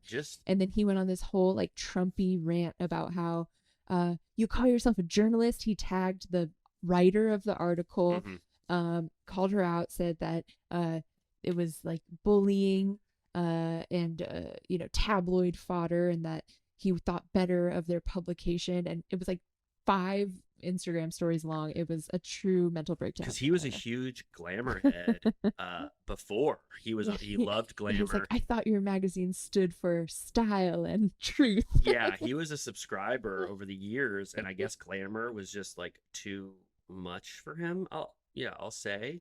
Did you see his post? Just a quick tangent, but did you see his post where he showed screenshots of the TMZ article that was saying how robust his audiences were? No. He shared 5 screenshots from TMZ about how amazing his crowds are and how he's been selling out the dog, like it'll say the venue and it's like Billy D's Donut Hut. It'll be like a sold out crowd at the Donut Hut, and then he references that someone from SNL, Chloe Fineman, came to his show, and he just keeps referencing it, and they have a photo of Chloe Fineman, and I am sure she hates the fact that she keeps getting references going to a show and taking a photo with him. Did you know she's Scientologist? I did. Megan tells me every time I bring her up, she says, did you know she's a Scientologist? I say, I know that now. I just watched her Architectural Digest tour. Does she talk about it in that? No. If she's smart, she'll keep it to herself, but speak of Scientology, I know you wanted one quick minute to discuss the explosive rumor. You don't know what I'm talking about. I was afraid you were going to bring up Danny Masterson. No, I don't want to talk about that. Convicted. Anyways, go on. Absolutely not. I wanted to talk about, I'm so sorry, guys. Do you mind if this train derails? It takes a pit stop for 1 second because you mentioned Scientology. I think I know what you're going to say. Now, I do not believe that if people are Scientologists, I don't treat them differently. But I'm only going to say, we all know Scientology, and I think we know what Scientology is and what they practice. I'm pretty well researched on it. Yeah. Okay.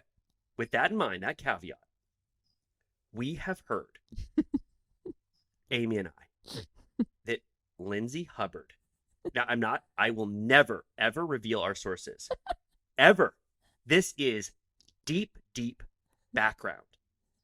Lindsay Hubbard is apparently from Clearwater, Florida. And she is allegedly L. Ron Hubbard's secret child. Is it a daughter or granddaughter?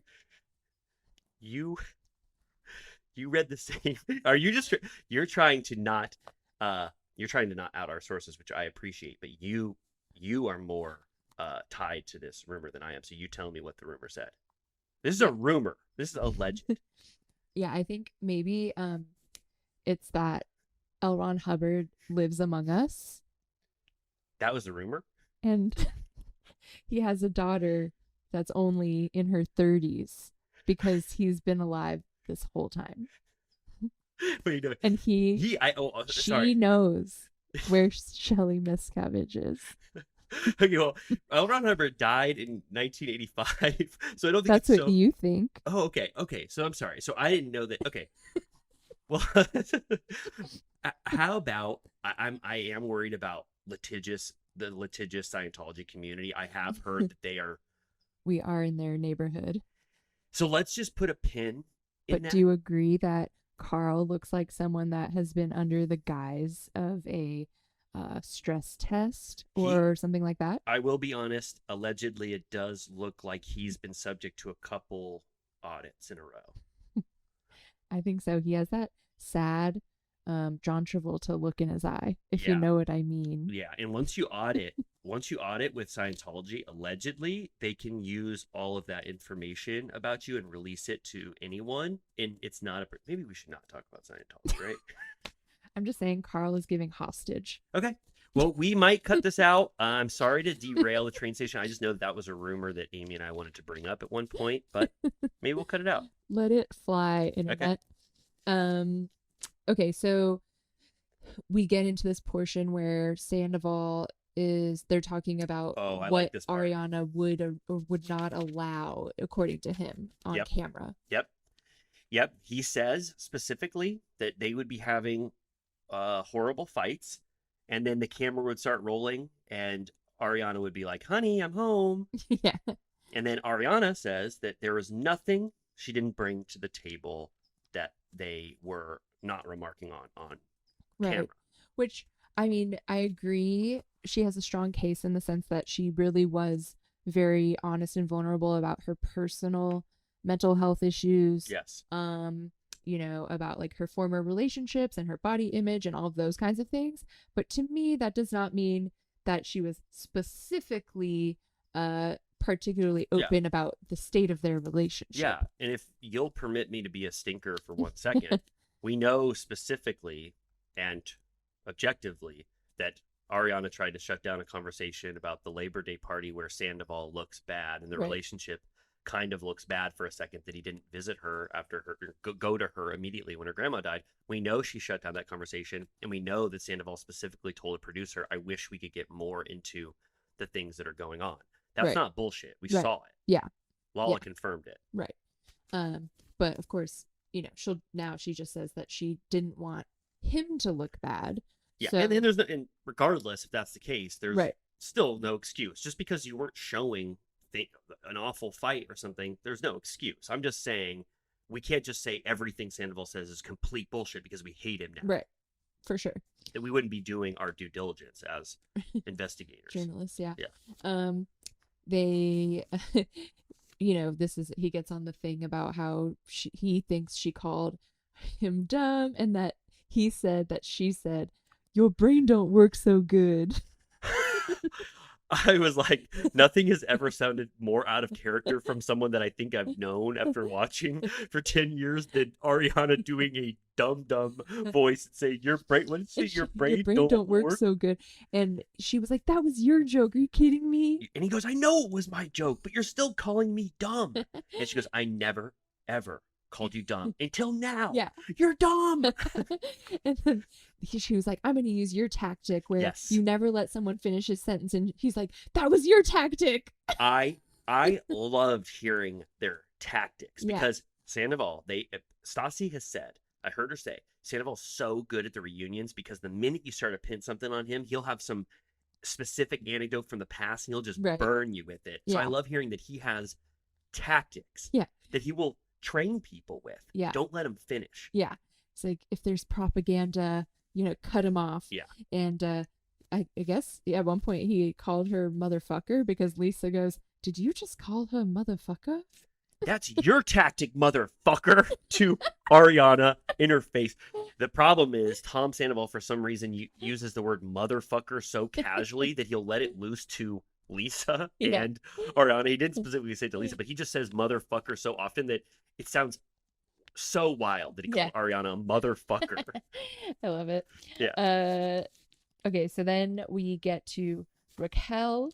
She says she regrets filing the restraining order. Yep. Oh, this is the Andy one-on-one? Yeah. Okay. Yeah. And he, apparently the document to undo or cancel it or whatever was filed that very day. Which was not legal, not at not all binding. not real. No. It was just a piece of paper that the lawyer printed out. It had no legal standing, and Right. she still had to go to the court hearing. Right. So that She whole didn't. moment, for people who don't know or you might not have been following, that moment where Scheana gets her dismissal, that wasn't real. She actually still had to go to her court hearing, and Raquel is the one who didn't show up, and that's why the case was dismissed. Right. So it was just theater. Yeah. But everyone at the reunion, falls for it. They clap. That's when Lala's crying about Yep. how she's like, "You'll get to spend time with your family now." Yeah. Which, again, whatever. I know this whole thing was so dramatic and traumatizing, but I don't know how much time that took her away from her family necessarily. Well, But we witnessed anyways, exactly how much time it was. We were there earlier than her that day. We Yeah. spent more time in the courtroom. 8:45 to 9:45. Yeah, it was it. Yeah, right. We were like home by 10 a.m. I got McDonald's on the way home. Anyways, yeah, Sheena's sobbing. This It was really sad. so sad.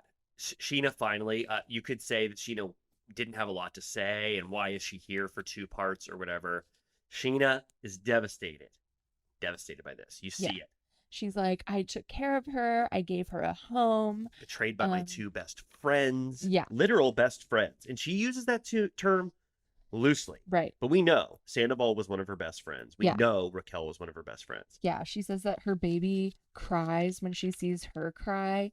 And they cut to Raquel, and she has the most blank face you've ever seen. Meanwhile, like, I'm crying. I know. Like, I know. And everyone at the reunion is crying. Everyone. This is what makes this is the moment where Sandoval actually tries to make amends with someone without sounding just like without either crying or deflecting. Right. He actually tries to touch Sheena's heart with with this. He says, just because we're at that moment, right? He says, just because of what I've done in the last 8 months doesn't negate 15 years of our relationship. And it's like, Right. kind of does, unfortunately.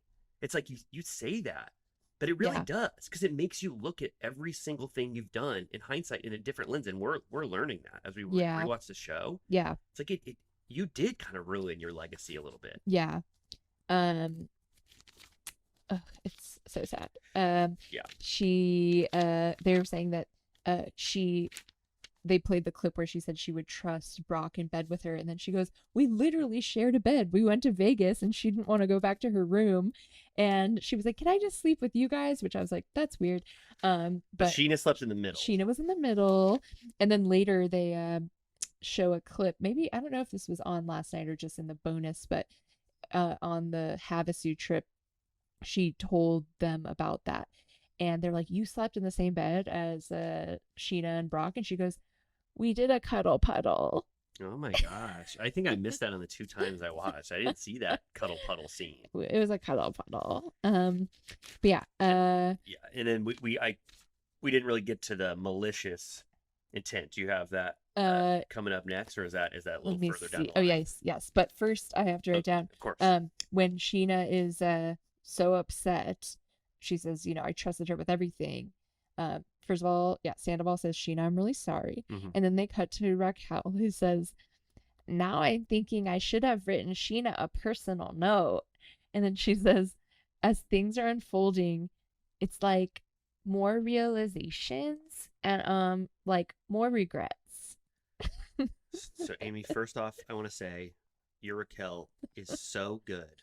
That was exactly how she said it, with the same tone and same pauses.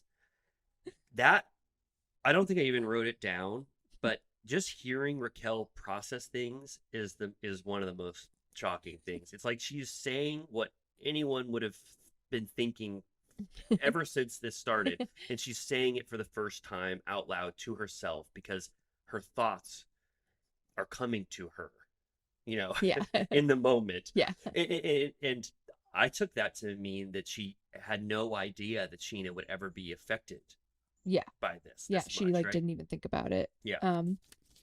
But yeah, on top of Sandoval's thing about I haven't been fake for 15 years. Right. He says, we did not do this maliciously. And Ariana is truly 10 out of 10 furious. She goes, watch what you fucking say. Yeah. Yep. And he goes, it is she goes, it is malicious. And he goes, okay, it was malicious, but not malicious intent. True. Yeah. It's like, thank you, Your Honor. It's like he really tries to clarify what that was. Yeah. Oh, and then they're getting into it. She calls him disgusting, all this stuff. You guys are done being friends, about him and Scheana. And then he starts getting into her rage yelling at this point. He goes, this is how you always were. Now you get to be unapologetically this way. because it's valid because of what I've done. But you never said sorry. This is the person I've been dealing with this whole time, trying to like unveil to the audience, like, see, look how hard to deal with Yeah, she is. this is a real you. So you're saying that Ariana actually, like, she's been able to manufacture her presence on the show for 8 years or whatever it is, and actually this rage-filled person who screams is the real Ariana. Like, there is just absolutely no way that is the It's case. insane.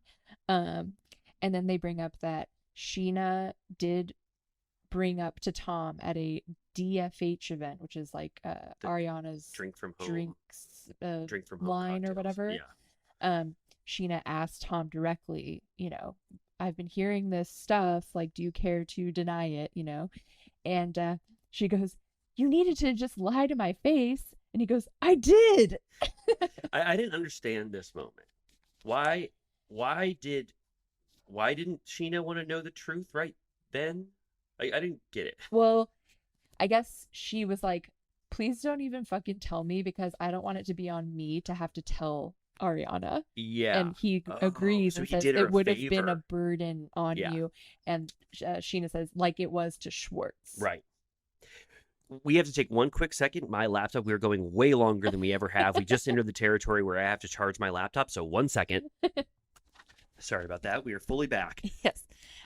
So yeah, she was saying it would have been a burden on her the way it was on Schwartz. So she was glad that he didn't tell her then. Yeah, like she couldn't not say anything. Like she felt morally obligated, but she also didn't want to be the one in charge of dealing with that. Which But wouldn't Ariana have preferred that Scheana know at that point? I guess, although from everything I've watched with Ariana, it sounds like she's honestly relieved that it happened in the horrible way that it happened, Yes. because it was so undeniably fucked up that she Right. could just move on.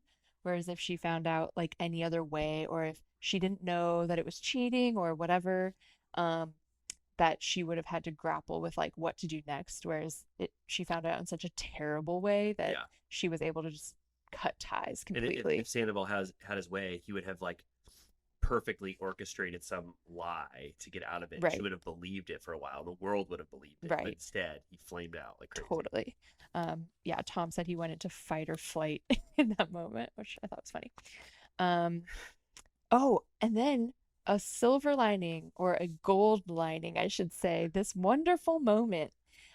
So, yeah, Andy says, "Get the hell out of here, Scheana. We got to get Raquel in here." And Scheana goes, "Not so fast, Andy." Just one more thing. And Sandoval's like, oh, I gotta go. And she's like, you can leave. I don't need you here for this. And they show a clip from a reunion in 2013. And Andy's talking about how she's releasing single year after year.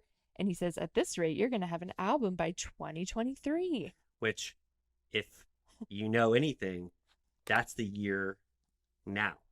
That's right. You're right. So it makes that moment all the more impactful. 10 years later. And she breaks out a gold record, like an LP of Good as Gold. Like the vinyl they send out to the moon. The gold Yes. record, you know what I'm talking about? Yeah. They send a vinyl record for aliens to I get. have it. Are you kidding? I'll break it out after I got it for Jimmy for Christmas. Does Jimmy love it? We haven't played it yet. I know what we're doing at the end of this podcast. I'm staying over and listening to the moon record. So I can't believe, of all things, I thought that reference would be so obscure. We'd be talking you- about it. You have, I have it. and it's songs for those that don't know. Scientists, NASA scientists NASA. have thrown a disc of a record up into space, and they want aliens to listen to it. And it's going to have the best songs of all time. They've got Jack White on it.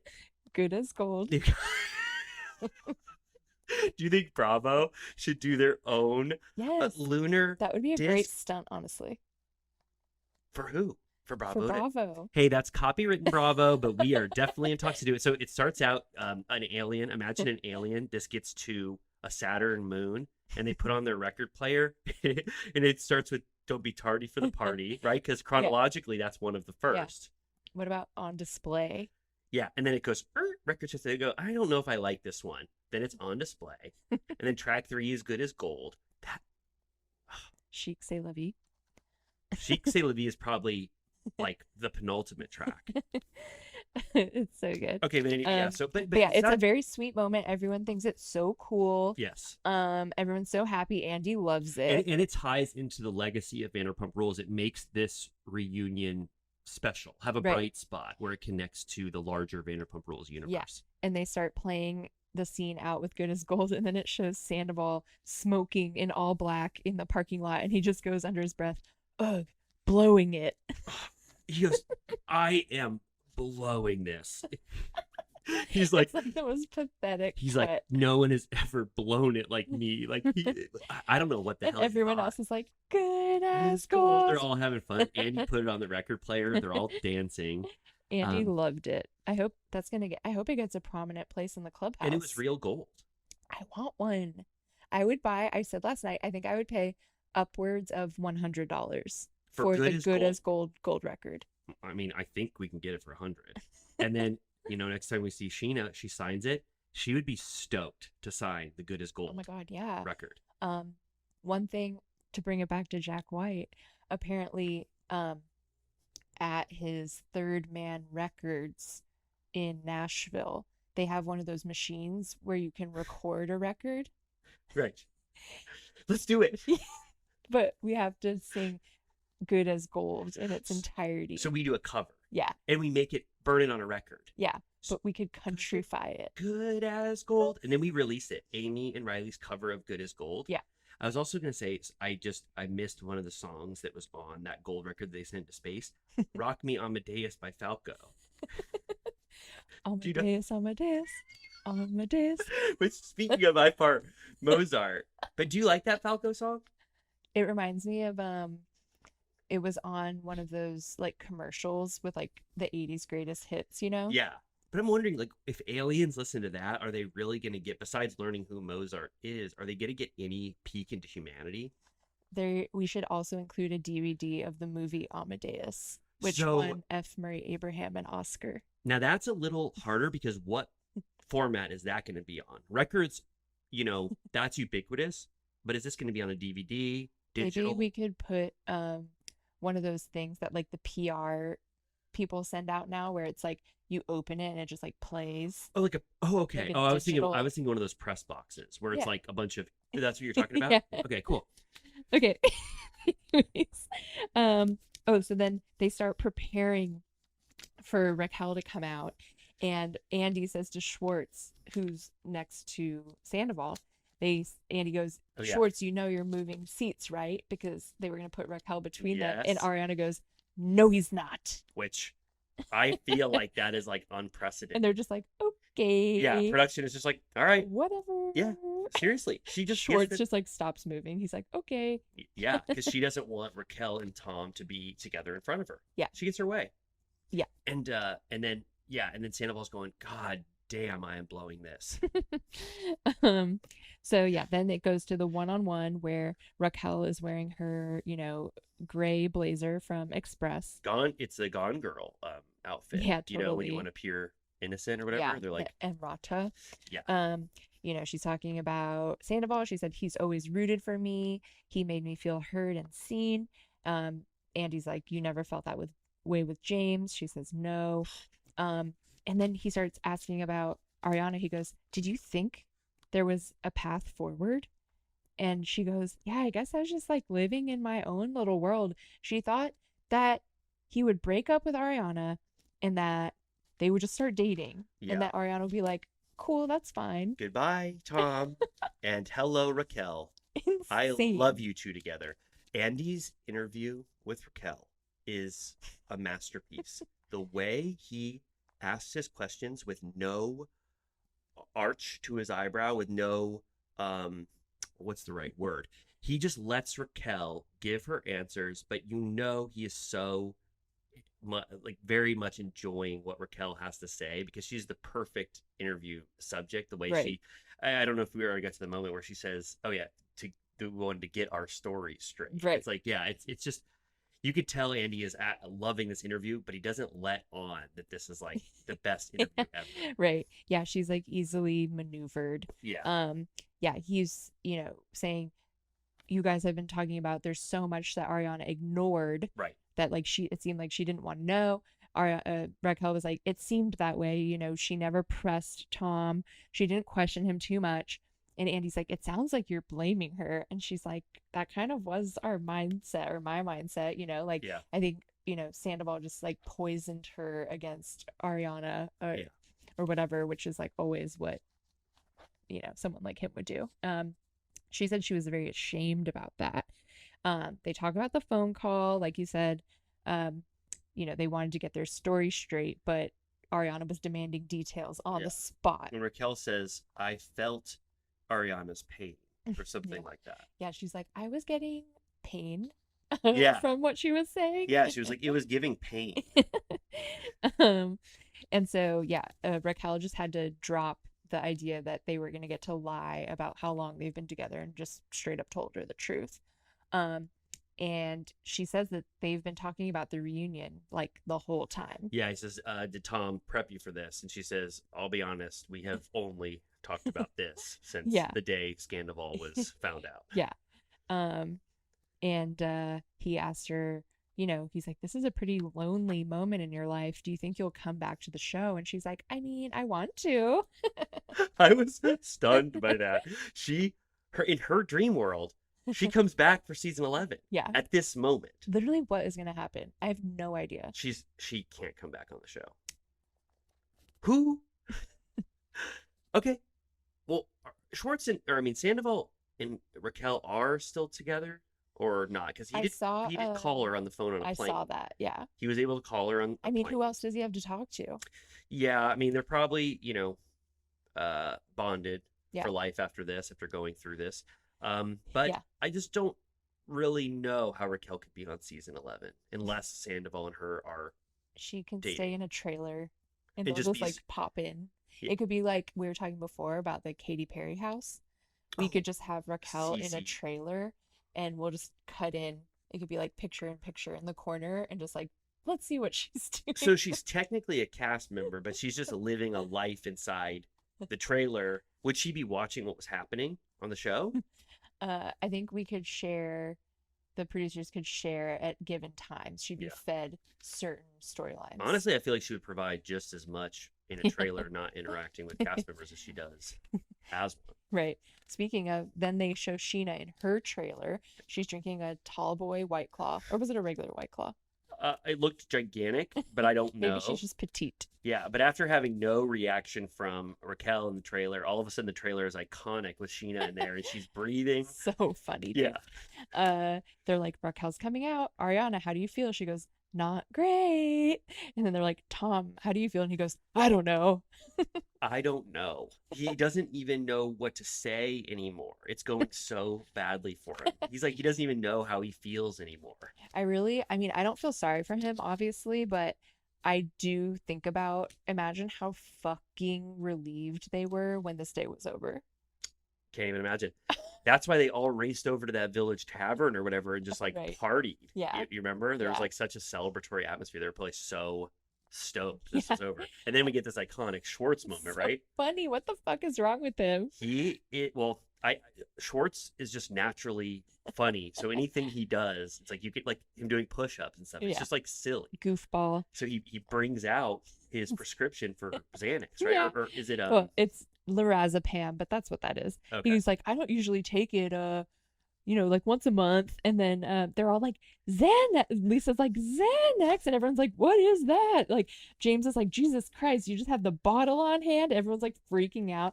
And then Ariana's like, funny that you're taking Xanax, like implying that like she would. And he goes, want some?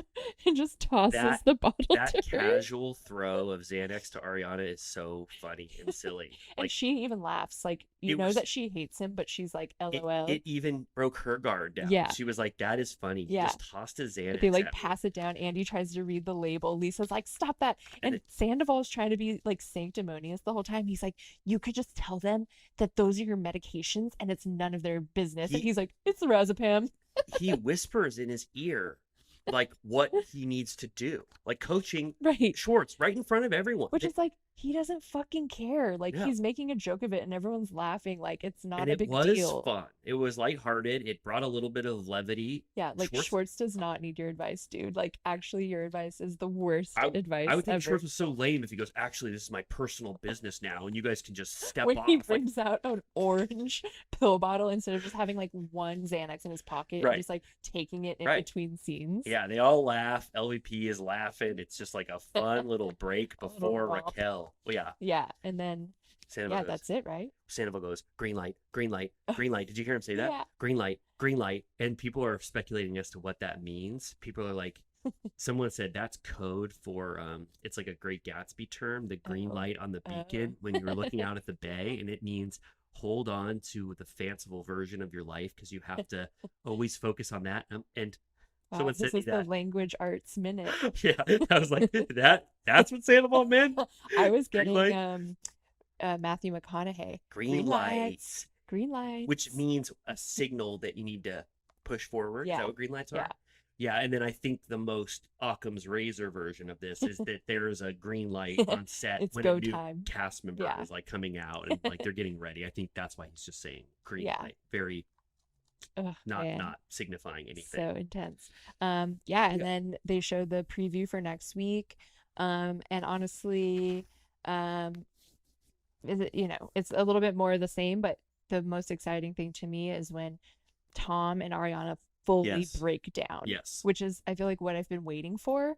Like, I'm like, this whole thing obviously is so fucked up and the anger is warranted, but I want to see the devastation. Like, Me we too. haven't gotten to really It's- see that yet. It's like the Ariana and Sandoval breakup fight where at first there was so much anger and that wasn't nearly as compelling as when Ariana actually lets us see how sad she is Right. and says, I would have followed you anywhere. It's like Yeah. that was the moment that I really latched onto because Right. it's like, I know you're hurting through this, and it can't just all be like hot rage, like Right. don't talk. So I'm Right. excited That's for why that I'm too. like excited. I'm like, I wish we got to that sooner, Like, he's sobbing. He says, I will always love you. She cries. That's when she says, I can't imagine two worse people to have done this. I'm almost wondering though if those moments are at the same time, right. because They've been using that I don't think Ariana would give him that, like that I'm so emotional Right. over you. I feel like they give him his. We know he's gonna get emotional Right. and say I love you, but I don't know if Yeah. that's gonna be her reaction to Right. that. It's just kind of like Yeah. I want to juxtapose those images. I don't know. I mean, she doesn't owe him anything, but I would like to see something there that is in reference to what they did used to have. Yeah, You know what I mean? Like, totally. She's just. I mean, the way he did it, he doesn't get that clean exit. Yeah. He's honestly lucky he gets after she said anything to say before we never speak again. He honestly did get around two. Like that didn't get to get honored just because of the structures of the show. right. So, do you think did we do this reunion part 2 justice? I think so. We are officially, to our longest episode ever. Yeah, 2 hours and 52 minutes. I don't even know what kind of movie is that long. I don't think there's a parallel in cinema. Do you think? I mean, I've heard of 3-hour movies before. Right. What is a notable 3-hour movie? Titanic is like 3.5. Irishman? Irishman is 3.5. I'll look up specifically what movie length it is, but we did good, right? Yeah. I mean, people, any listeners that are true Bravo heads got a little extra today. We covered a Yeah. little more than usual. I did want to apologize for a couple things. The Scientology minute, I don't know how well that's going to land. Any of our Scientology turtles, we still love you, but you need to think about what's next for you. Well, I tried to make that very clear that I don't disparage the religion. I just thought it was interesting that Lindsay Hubbard is from Clearwater, Florida, and that rumor suggests that she's L. Ron Hubbard's granddaughter. And she likes to use and abuse people like her granddaddy. Yeah, but of course we will take out those moments if we at all get worried. I do love Tom Cruise though. Me too. Right. I know. It's like that's why I don't take it too much to heart. I don't know. People are not going to like the Scientology minute. I want to apologize about the Al Pacino minute. I got a little tired towards the end, and my brain flopped a little bit when we were talking about Andy and Raquel's one-on-one. But hopefully, people will permit that a little bit. Well, we still have one more week to go. Do you think that they're gonna have any secrets revealed for this one or no? Yeah, I mean, I think they have to Or and do you think they should. just use them up on the Peacock? Yeah, like the pumped up versions Yeah. took them all. I don't know, but if maybe we can fold in a secrets revealed with the another episode or something when it Yeah. comes out. Um, yeah, Well, do you want to do stoked. just our final business? Sure. I do want to say there is some merit to subscribing to us on YouTube. Even if you never go on YouTube and you never watch us, it benefits us tremendously if you do want to subscribe to YouTube. Yep. And then if you want to hear Amy and I talk even longer than 3 hours about stuff like that gold record that got shot into space, we we got a little bit of a more sillier vibe on the Patreon with our Villa Rosa VIP. So if you ever want to hear us more, subscribe to our Patreon because some silly stuff comes out on that Patreon feed. Would you say? Yeah, it's Gooftown Central. Yeah. Population 2. That's right. And we're gonna hit up Pride this weekend, and we'll probably post some funny shit on there for that. Oh, for sure. We haven't even talked about the future of us. Pride this weekend. Yeah. DJ James Kennedy featuring Jax. Yep, June 13th. June But 13th. we'll have some episodes before then, I Yeah. hope. And yeah, we're making our way through the early seasons, and it's only gonna get better. A lot of laughs over there. And honestly, also our Patreon page, I think, is a great little community because when you listen to a podcast, you don't really have anywhere to comment besides, on our Yeah. like social media posts. But on the Patreon, you can comment directly on the podcast itself, Yeah. And we'll which is fun. pose questions like, what is the movie We're the Millers? And we'll ask our Patreon subscribers to answer what that movie is. Because Amy and I will never look into it until we watch it. So that's the kind of fun that goes on in Patreon. Yeah, it's great. Yeah, and then if you want some silly ass merch, as always, our Etsy shop has fun things on there. But yeah, Other than that, I think it's time for Amy and I to go to bed in our respective homes and take a reprieve. And Yeah. we have a Patreon to record tomorrow. that's right. So, as I say every week, no one loves you more than Amy and I. If you ever think of trying to imagine someone who loves you, imagine Amy and I staring directly at you saying, I love you. Right? That's scary. Just kidding. Love you. All right. Love you so much. Go to sleep, and we'll see you the next time we have an episode. Good night. Bye.